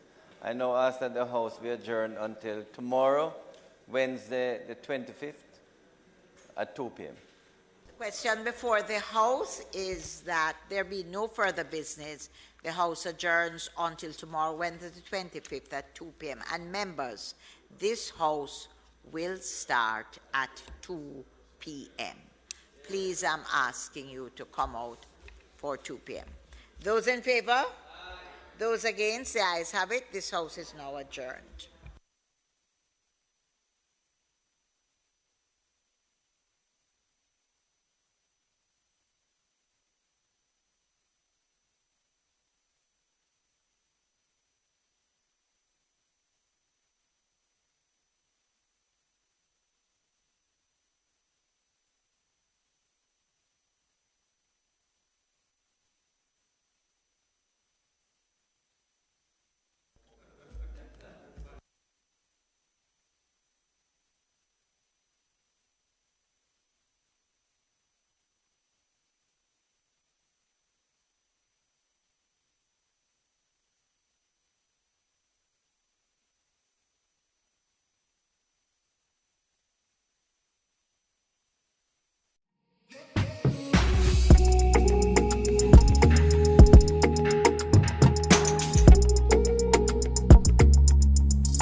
Bills become law in Jamaica.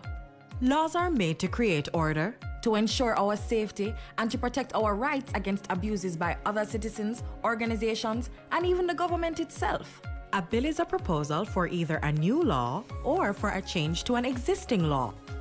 Jamaica's parliament is responsible for making our laws, and that responsibility is shared between two houses. There are 21 parliamentarians appointed from both political parties to the upper house, also known as the Senate. And there are 63 members of parliament that we, the people, elect to the lower house, also known as the House of Representatives.